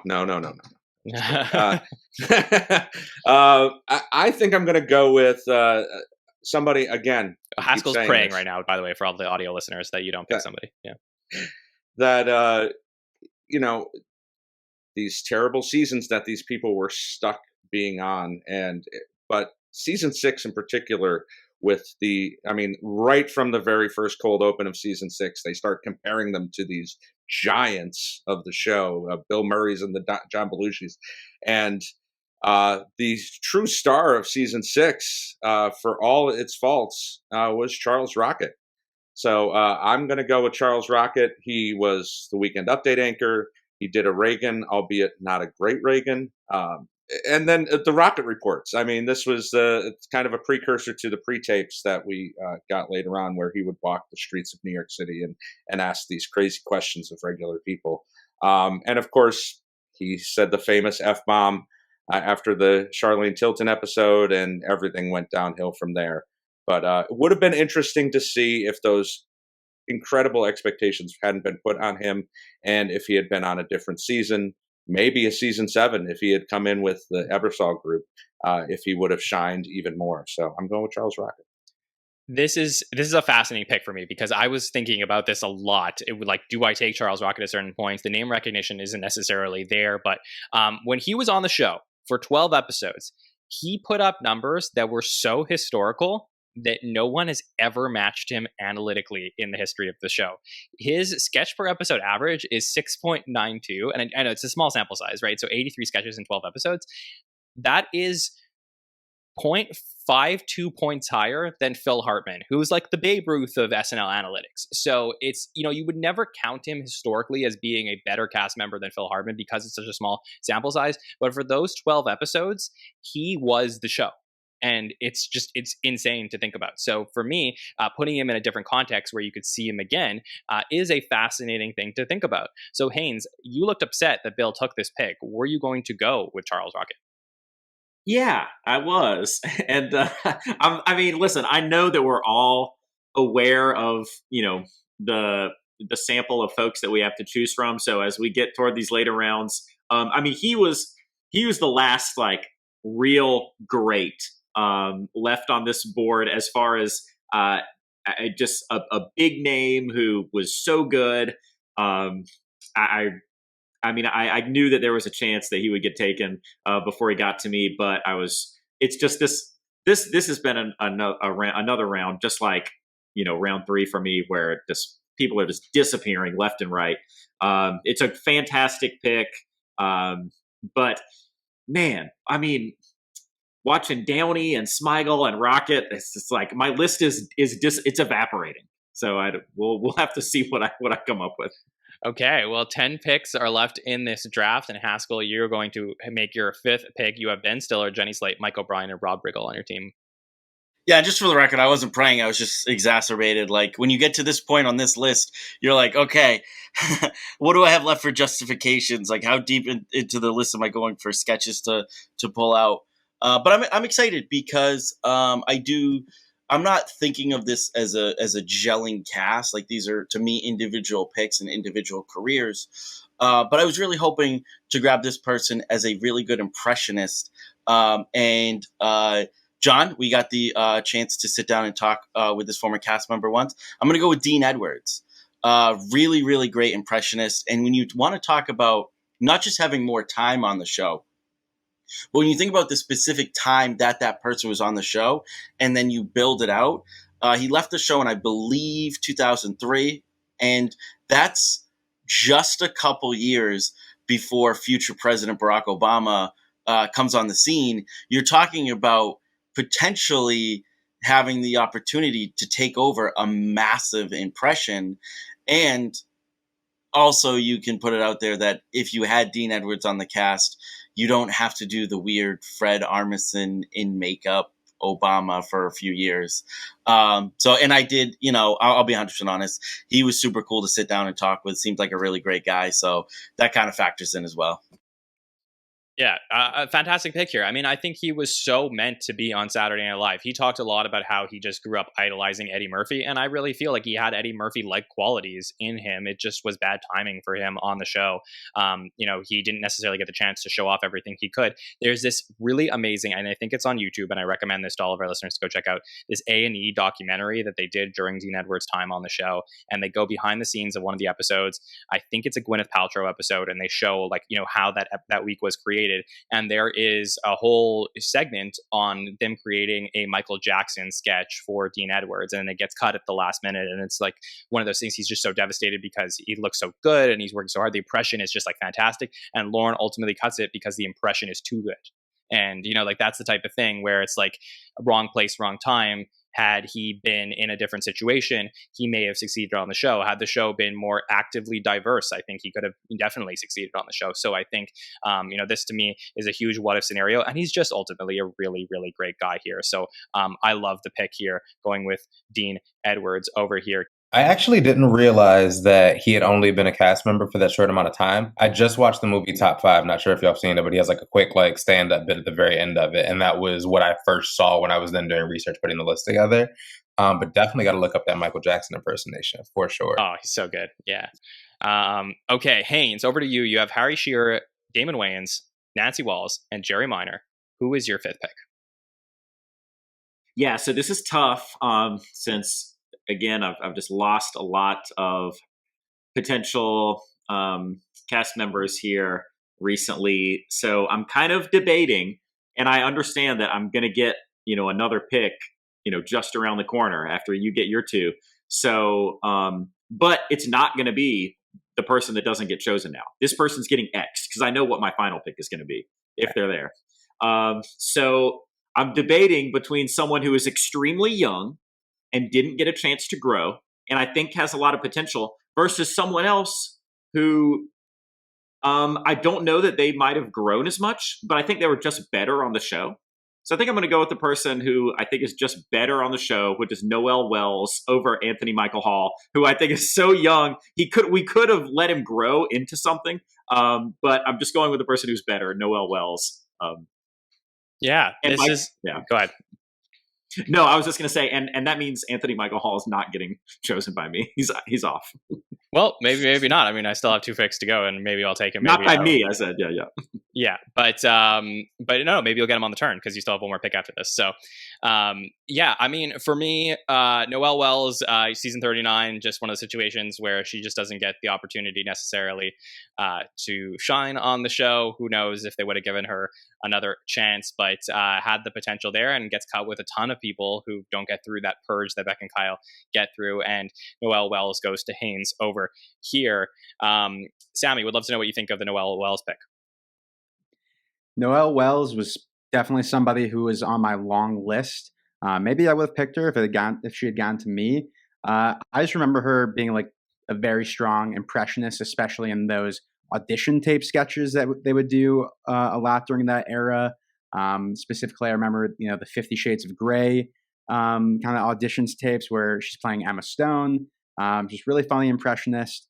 Eventually, gets a lot more to do when she joins the cast of Master of None with Aziz. But yeah, it would have been interesting to see kind of what else she would have been able to cook up on the show. Yeah, for sure. Okay, so we are almost through 5 rounds. I got one more pick to go, and then it'll be the last round of the draft. So this will be fun to see who our last picks are. And my team so far is Sarah Silverman, Billy Crystal, Jim Belushi, and Aristotle Atari. I'm going to go with a guy who I think had an amazing career off of SNL, didn't necessarily thrive on the show, but I would love to give another chance to.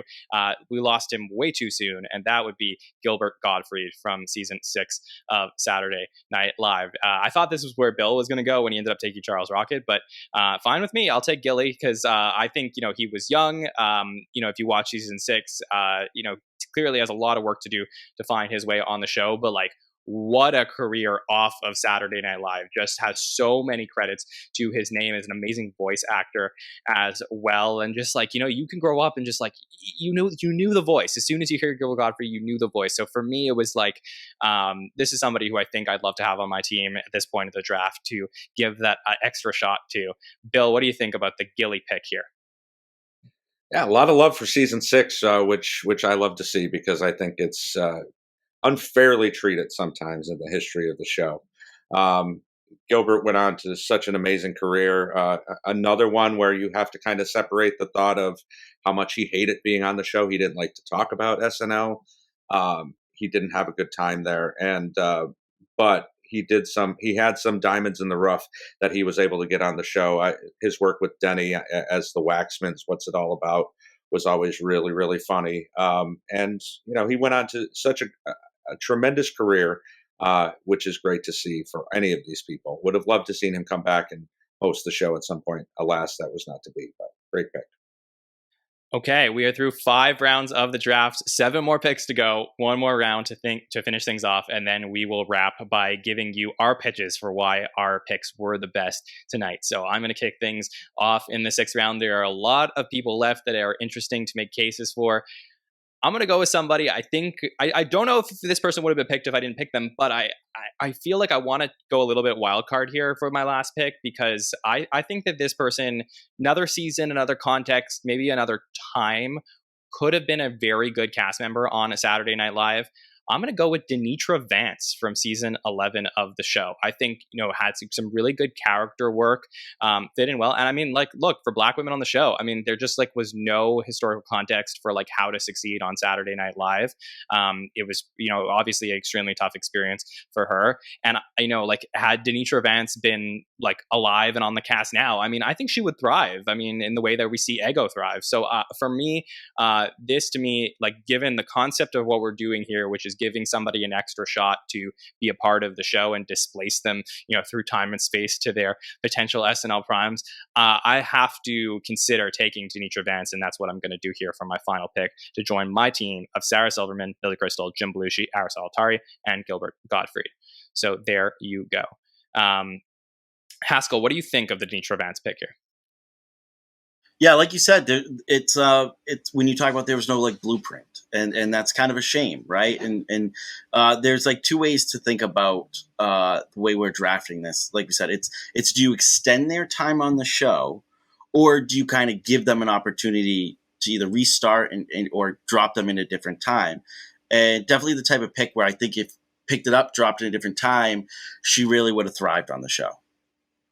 Yeah, for sure. And, passed away with breast cancer in 1990. So lost way too soon. And it would have been, obviously fascinating to see how her career continued to go throughout.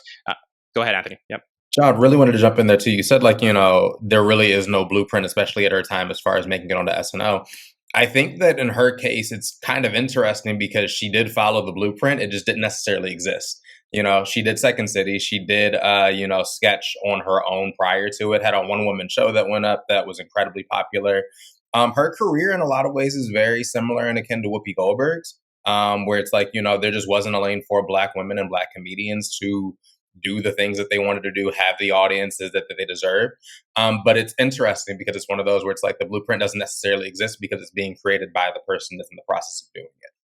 Yeah, it's a really fascinating conversation to have, obviously, like very unfortunate, but it's interesting to see how people pave the way. And I know I've listened to a lot of conversations where Ego talks about other Black women in the history of the show and how they've done that. And, sometimes in these situations, it just, takes someone creating that blueprint for people to follow in years later on for them to become more appreciated. So I think if you end up going back and you end up watching some sketches from Denitra Vance in season 11, you can appreciate what she was going through at the time of the show. For sure. Okay, Haynes, you have Harry Shearer, Damon Wayans, Nancy Walls, Jerry Minor, and Noel Wells. You have one last pick to go, buddy. Are you going to go with Anthony Michael Hall, or are you going to go somewhere else? Let me explain the situation that I'm in. First, most foundational core aspect you must understand is that I am an idiot. And really should have I did not think you were going to take Gilbert Gottfried. This was going to be my pick. This was supposed to be my last pick. Gilbert Gottfried was supposed to be my last pick. So yeah, I go, when you took him, I go, okay, well, I could go back to, I think I have a fair argument that Anthony Michael Hall was so young, it would have just been nice to see him blossom. But then I think about, I almost want to pick someone just for the sake of representation, because in all of SNL history, it's really kind of hard to believe that there's only been one cast member from North Carolina. So even though her time is not particularly memorable, I kind of wanted to pick Lauren Holt for representation. But I realized there's an actual literal genius as far as writer and performer to some extent that I would have loved to see more of, that is still on the list. And so I'm going to go with, this is not going to get a lot of clicks out there on the interwebs, but I'm going to go with a really smart person in Michael O'Donoghue. Yeah, I mean, I think this will get clicks. I mean, he has a name that is, I would say, notorious, but, just because he was so out there with everything he was doing and, was a cast member to kick off Saturday Night Live, was in the first sketch of the show, ends up being a cast member for 4 episodes, but would have recurring segments throughout his time on the show, and is a very big part of the majority of the first 7 seasons of the show. So I'm not surprised that he was picked here. Sammy, what do you think of the O'Donoghue pick? I just think it's funny that Haynes just kind of switched up on us with the Lauren Holt pick. Just another, unfortunate thing there. But I mean, Michael O'Donoghue, every time, like going back to those original 5 years and seeing him like appear as Mr. Mike and not really kind of knowing what to expect he would do. He was so edgy with his comedy, something very dark that, I think could kind of only sort of come about in sort of the 70s where, obviously things were a lot, less politically correct back then. And, his name is kind of infamous for a reason. So I think this is an interesting pick. Yes, sir. Okay. Haskell, you have Ben Stiller, Jenny Slate, Michael Bryan, Rob Riggle, and Dean Edwards. You have one more pick to make. Who are you going to go with? Yeah, one aspect I don't think that we've talked about when we talk about like extending somebody's time or something like that is I think we've had a lot of cast members from season 6 through 10. And one aspect I'd like to think about is like those cast members that didn't work on the show with Lorne. What would their time have looked like if they did get to work with Lorne as the producer? And that kind of comes back to, I think Lorne has always been drawn to his strong female quarterback of the cast. And I'm going to go with somebody who I think could have had a chance to be that if Lorne Michaels was there. I'm going to go with Gail Mathias, who I think she had a lot of tools. She had a Valley Girl character. She also had like a Midwest character. So I think she had some tools to do different things. And I think maybe if she had more time on the show, she could have developed into that sort of quintessential strong female lead that many different eras of the show are known for.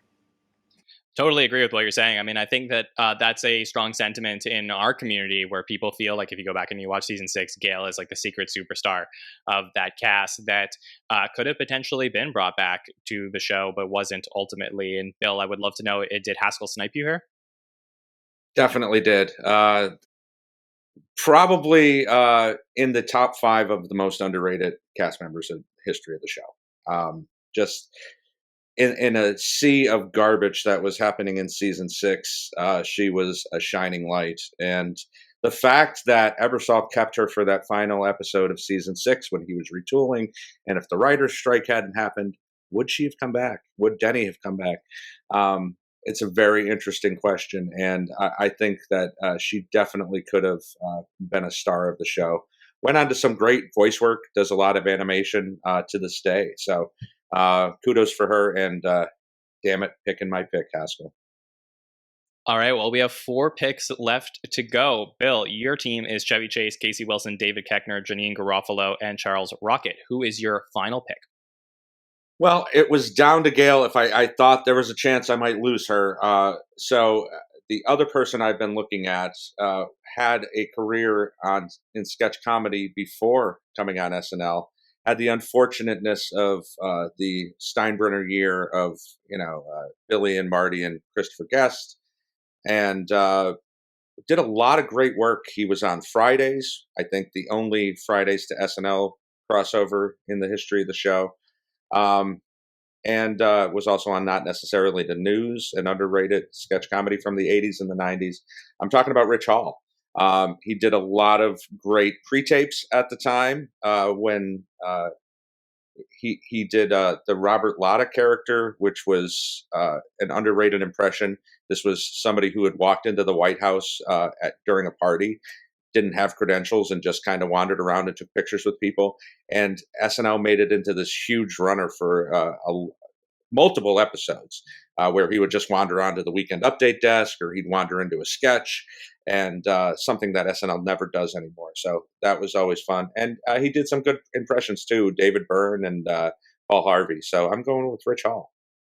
Yeah, fun pick here. I think Rich Hall was brought on during that season 10 cast to basically be like a, Lorraine Newman type, which was like on the field. There was an election coming up and was going to be doing these reports, and ended up being a pretty decent sketch performer that, had, season 10 turned into season 11, which would have been, a lot of pre-tapes or whatever that was in the Dick Ebersol world. Perhaps Rich Hall ends up staying on the show. So interesting pick here. Haynes, any thoughts on Rich Hall going to Bill here? Not surprised that he made it onto the board at some point. Just not someone that, I'd had the chance to absorb a ton of stuff from, but obviously a really talented guy in his short time there. And I kind of thought that he would get picked before the end of this thing. So, and it doesn't surprise me that it's Bill. I thought about, I almost took Gail Mathias too. I like Gail Mathias a lot too. So, no, but I didn't. No, I think Michael O'Donoghue is a more exciting pick, but I always liked Gail Mathias. Yeah. So anyway, Fun last round, I think. Okay, Sammy, over to you. You have Tim Robinson, Michaela Watkins, Robert Downey Jr., Paul Burton, and Robert Smigel. Who's your last pick? Yeah, so I'm thinking for my last pick, I'm going to go with somebody who was actually around during the first 5 years of the show, but was actually not credited as a cast member for whatever reason. I know there's got to be a story there. But I'm going with Yvonne Hudson for my last pick. Someone who was credited as a cast member in season 6 and, obviously wasn't given a ton to do.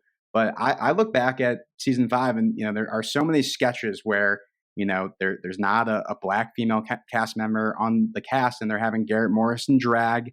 And this is something we see later on, even, 30 plus years later with Keenan on SNL, to the point where he kind of was like, you guys need to hire, a black female cast member. So, again, this stems back to the beginning of the show where, there wasn't a blueprint, kind of what John was saying with his pick earlier. I would have loved to see kind of more from her. There's a sketch in particular that I do want to shout out, which is a really weird sketch from season 5, I believe, called Bad Clams with Buck Henry, which I think is like so bizarre and so weird. And I thought it was really funny, and she does a great job in that sketch. So that is why I'm going with Yvonne Hudson for my last pick. Yeah, Yvonne Hudson was somebody who I believe was a receptionist at the show and then ends up becoming a featured player and is actually brought back in season 6 at a certain point. And we've been looking for her forever. So if you're out there, let us know. We'd love to talk to you. Yvonne Hudson, this is like the big SNL community mystery here. But I think this is a fun pick. I mean, obviously, in another time would have just again, I really think would have been dominant on the show. So would have been so fascinating to see what she could have done in a different circumstance. Anthony, what do you think about Sammy's pick here? Do you know much about Yvonne Hudson? I don't know a lot about her except for the fact that she is the first Black woman that was ever brought in for the cast. But for that reason, I'm like, fun pick, because similar to what you mentioned earlier, when there isn't a blueprint, you don't necessarily know how to activate different folks. When you don't necessarily think that there's an audience for a specific kind of humor, people fall by the wayside. So history has taught us anything is that right place, right time. She definitely could have had the career that she deserved with some longevity behind it. So no, super fun pick by Sammy there. Yeah, great job, Sammy. Okay, Anthony, you have Martin Short, Joan Cusack, Chris Elliott, Siobhan Fallon, and Christine Ebersol. So who is your final pick? I'm trying to move as organically as I can based off what's currently on the board and what I'm putting together with this squad. And I think one fun thing that we have seen, not so much from SNL, though we have seen it with just like musical guests and the musical opportunities on the show. But we're seeing a lot more in late night is when the band leader has the opportunity to kind of bring some of their own humor and their own fun to the role. And I think that Paul Schaefer would be really, really fun if given the opportunity to kind of intermingle what he was doing with the band, but also actually appearing on the show as well. And with somebody like Christine Ebersol, who obviously has the vocal chops to do some real fun stuff that he might have up his sleeve, I think that this could be a really fun way to round out the squad that I put together. Yeah, this is really fun. I mean, we got to talk to Paul Schaefer earlier this year on the podcast as well, a little bit about his time at the show. He would come back and he would host the show at some point when he started working with Letterman. But yeah, just like a dynamic personality. You got to see him when he was on Letterman, just like interacting with Dave a lot like that. And, was so big a part of the show those first few years. So dynamic performer who could, in another life, had had a really fun career as a cast member on the show. So, Haskell, what do you think about Anthony's pick here with Paul Schaefer? Yeah, it's a good pick. And like we said, there are reasons of all types as to why a lot of these people didn't last on the show, right? So I don't think you're taking Paul Schaefer and just making him okay, you're part of the cast and we're going to use you in sketches. But for specific things, again, musical sketches, being able to just be a personality, then you have somebody who could have done really well on the show. All right, so Kirstin, it's going to be your pick next, which will be the final pick of the draft. Before you go, though, I think it would be important to announce to the listeners anybody who is eligible to be drafted here, because you have the pick of the litter. So these are all the people who you could pick as our final pick of the draft, and that includes George Coe, Don Novello, otherwise known as Father Guido Sarducci, Peter Ackroyd, Tom Schiller, Alan Zweibel, Denny Dillon, Matthew Lawrence, and Risley, Patrick Weathers, Brian Doyle Murray, Emily Prager, Tony Rosado, Brad Hall, Pamela Stevenson, Anthony Michael Hall, Randy Quaid, Terry Sweeney, Dan Vitale, Beth Cahill, Jay Moore, Laura Keitlinger, Morwenna Banks, Fred Wolf, John Milheiser, Brooks Whelan, Luke Knoll, and Lauren Holt. So who will round out your team of Michael McKeon, Laurie Metcalf, Christopher Guest, John Rudnitsky, and Jim Downey? I had been feeling relaxed because no one had chosen this person, and you just stressed me out again with that long list because there are great people still on that list. But ultimately, one of the themes that I've heard in all of this is representation and the idea of being and having opportunity in the right time, in the right era, with the right support. And decades before Kate and Bowen and Punky were out on television, we had Terry Sweeney, who was one of the first openly gay male cast members on television at a time when that was pretty rare, was horrifically bullied by Chevy Chase, which is why he gets a big old thumbs down in my book, but was supported by Lauren and the network, and ended up putting on every dress for every kind of flamboyant character there was. But guess what? Nailed it, and probably does the best Joan Rivers impression that I've seen. And so for that reason, Terry Sweeney will round out my team because there was talent there. There is bravery. There's a commitment to character and professionalism. And if only Terry could have been on the cast now to both delight us with those great impressions, but also show us what else is possible, not just because you happen to be a gay cast member. Yeah, I mean, let alone the fact that he was a writer during season 6 of the show prior to this, where I believe that's where he met his husband. So, and they are like a wonderful couple, and hoping we get to talk to them sometime soon as well on the show. And this is just a really solid pick here. I think that Terry Sweeney, again, could have had just a really great career on the show. They, gay performers were so typecast in the history of Saturday Night Live up until a certain point, where now, like, that this wouldn't happen now, and that's so great. And for me, this is just a very solid pick here to round out the draft. Haynes, would love to know your thoughts on Terry Sweeney going to Kirstin as our final pick in this draft. Yeah, great pick. I'm kind of, my heart's a little bit warmed that he made it onto the board before the end. I think he's just really funny actor. The only thing I would comment on is I guess he could have, technically been a little more supported by Lauren and NBC since he didn't last very long. But I like Terry Sweeney a lot. I've loved him in everything I've seen him in, and just it's a nice pick to round out a day of a very fun draft. For sure. All right, so the business that we have to do as we wrap up the draft is now each of you are going to have to pitch to the listeners why your picks were the best today. We're going to then take those picks, post them on social media a few days after the draft, a few days later so we don't spoil and people can listen to it. And then you got to vote, listeners. You got to tell us who ended up having the best draft here. And that's really important, right? Because the winner of the draft will end up picking the order for a future draft. So the stakes are very, very high. Okay, Kirstin, over to you to explain why your team is the best. By the way, I like that I'm one of the noobs and I'm just being handed the mic first. Well, no pressure. You're first. All right. My incredible team, Michael McKeon, Jim Downey, Laurie Metcalf, Christopher Guest, John Rudnitsky, and Terry Sweeney, represent an incredibly dynamic and impressive body of work.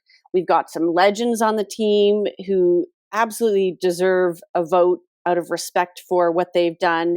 They live and die by this industry. And then I've got a couple people on there who just happen to be there at the wrong time and unfortunately weren't able to, build that body of work as much as the others have, but deserve all of the kind of love and attention and voting.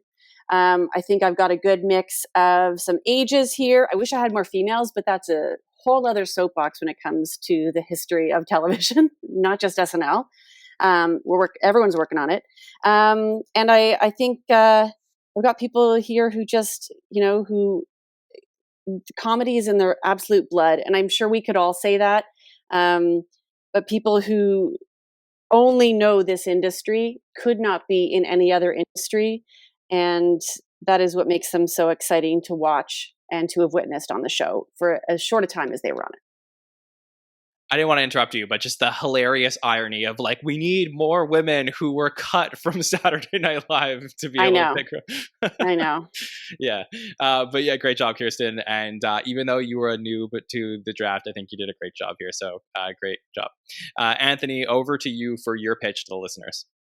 I think that when you look at the individuals that I chose, Martin Short, Joan Cusack, Chris Elliott, Siobhan Fallon, Christine Ebersole, Paul Schaefer, every single one of them went on to have illustrious careers beyond SNL. If we were to put this group of individuals together for an episode right now, we would make so much money. That'd be one of the biggest fundraisers in the history of comedy. And I think that this is just like a who's who of people that kind of fit their lanes, whether it be leading person, whether this be character person, whether this be musical. We're kind of hitting all of the different demos here. I would watch this episode in a heartbeat. I would love to see a full season of what these cats could put together. Vote for me. I promise we will do you right 4 more years, all that good stuff. Amazing. Okay, Sammy, your turn to tell the listeners why your team is the best. Well, I'm looking at my team and I'm just very happy. I get joy when I look at my team that consists of Tim Robinson, Michaela Watkins, Robert Downey Jr., Paul Britton, Robert Smigel, and Yvonne Hudson.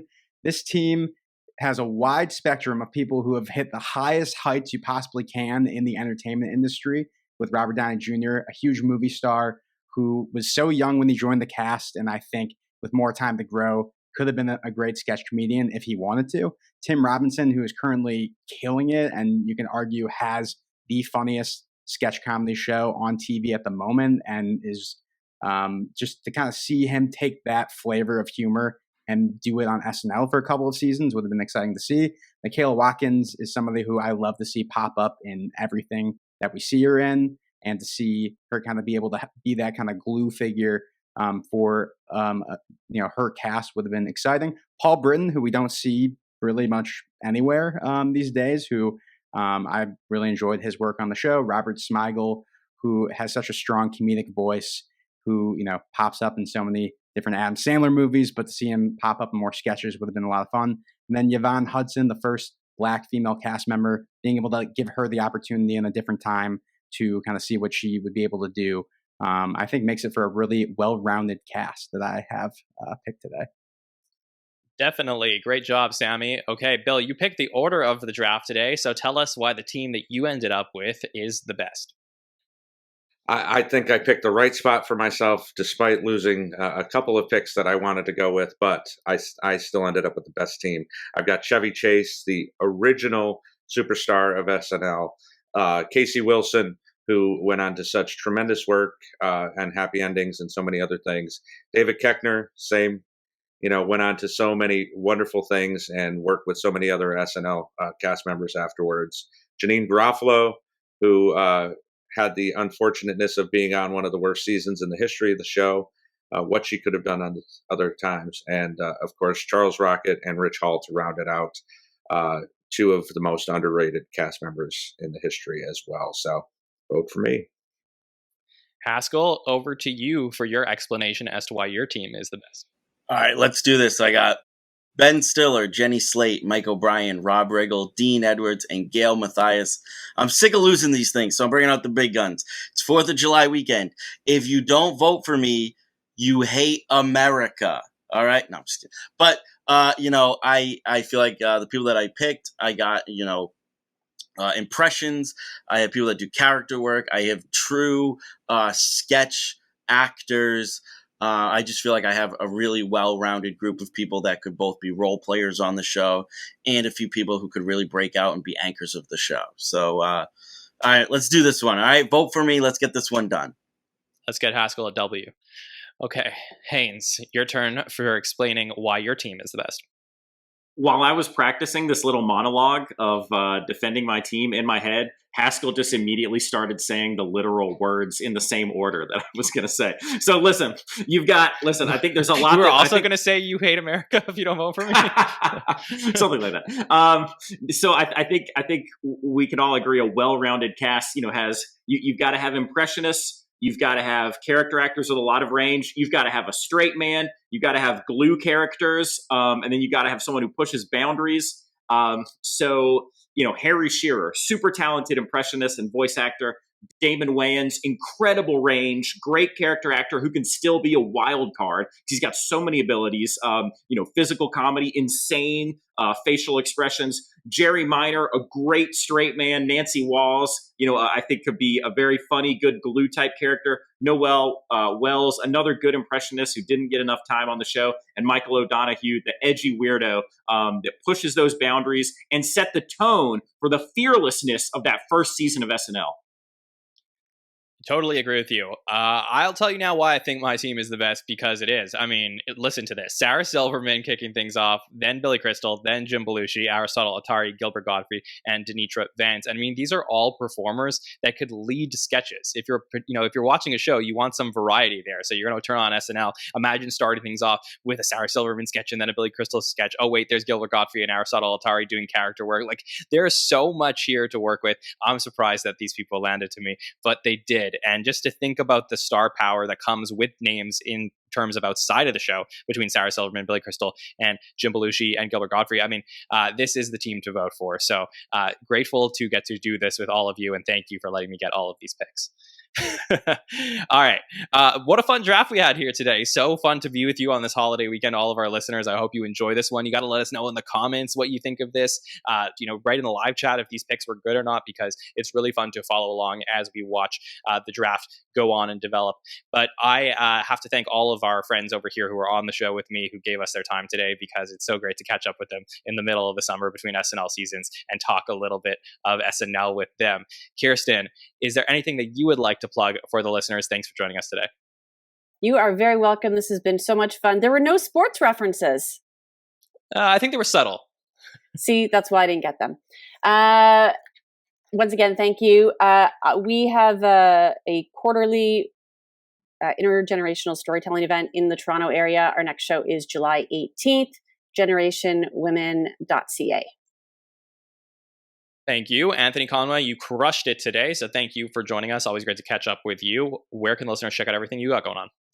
Check me out at Air Conway on IG. That's where I'm posting everything that I've been up to, man. Thanks for having me. This was a lot of fun. Of course. Sammy Kay, the regular host of our Superfan Takeovers. Please tell the listeners where they can check out what you have happening. Jon, thank you for always taking the hosting chair, because I am way too stressed during these drafts to have to manage my picks and also host. So I happily let you take that. You guys can find me at that Sammy Kay on Twitter, Instagram, and TikTok, and definitely go back to the backlog of draft episodes and Superfan Takeover episodes. It's just amazing how many shows we've been able to produce over the last couple of years. So please check those out. Bill Kenney, great job today. So much fun talking shop with you. Where can listeners check you out? Thanks for having me, Jon. Always fun to do these drafts. Great to hear other people's perspectives on the history of the show. You can follow me at BKLove73. Haskell, I know you got a lot going on with all of your comedy, so please tell the listeners where they can find you out on the road. Yeah, Andrew E. Haskell on Twitter and Instagram. But instead of plugging any shows I have coming up, I would be remiss if I did not take my time today to say a very sincere congratulations to Jon. Some really big personal news. I will let him share if he feels like it, but I just want to say, Jon, from all of us super fans, very heartfelt congratulations. That's very nice. Yes, I did get engaged very recently to my girlfriend of 10 years. So we had a very nice moment together. And thank you for all the listeners, too, who wrote to me on social media. That was very nice as well. So appreciate that, Haskell. Thank you. Haynes, over to you. We're going to listeners check out everything you got going on. I know the beard will keep on growing every time we see you. Yeah, and I'm glad we got to celebrate your big thing too here at the end of the episode. That's really nice. Honestly, you know where you can find me this summer? Just like on Fish Tour, man. Like if you're on the American East Coast, just like up and down anywhere, just find me on lot, come up, say hey, that's where I'll be. Yeah, that is awesome. All right. Well, for me, like I said, big personal news, just excited to enjoy my summer, be with friends and family, and then get to talk to all of you. Every time we get to do a podcast during the summer, during this long off season, it's always a blessing. So appreciate everybody checking out all of our recent content. We had some really fun interviews, including with SNL cast member Heidi Gardner, as well recently with Connie Crawford from the Anyone Can Host competition. If you missed that one and you're not really sure about it, we'll explain to you everything when you go watch and check it out. It was so much fun to get to talk to her. She appeared on the show and came this close to hosting it. So great to get to talk to her. Coming up next, we have a very fun point counterpoint. So if you ever listen to those episodes, that's the SNL debate show. Those things get spicy. So that will be coming up. And then we have a really fun patron countdown series also, as well as some Just for Laughs coverage. A lot of things happening throughout the months of July and August as we slowly head towards the new season of the show. And you can find us at the SNL Network, Facebook, Twitter, TikTok, and Instagram. Subscribe to the podcast on YouTube, Apple Podcasts, and Spotify, and leave us a review if you feel so inclined to do so. And you can find me at Jon Schneider 24 as well. All right. For Kirstin, Anthony, Sammy, Bill, Haskell, Haynes, and myself, Jon Schneider from the Saturday Night Network, we will see you next time, everybody. Have a good one.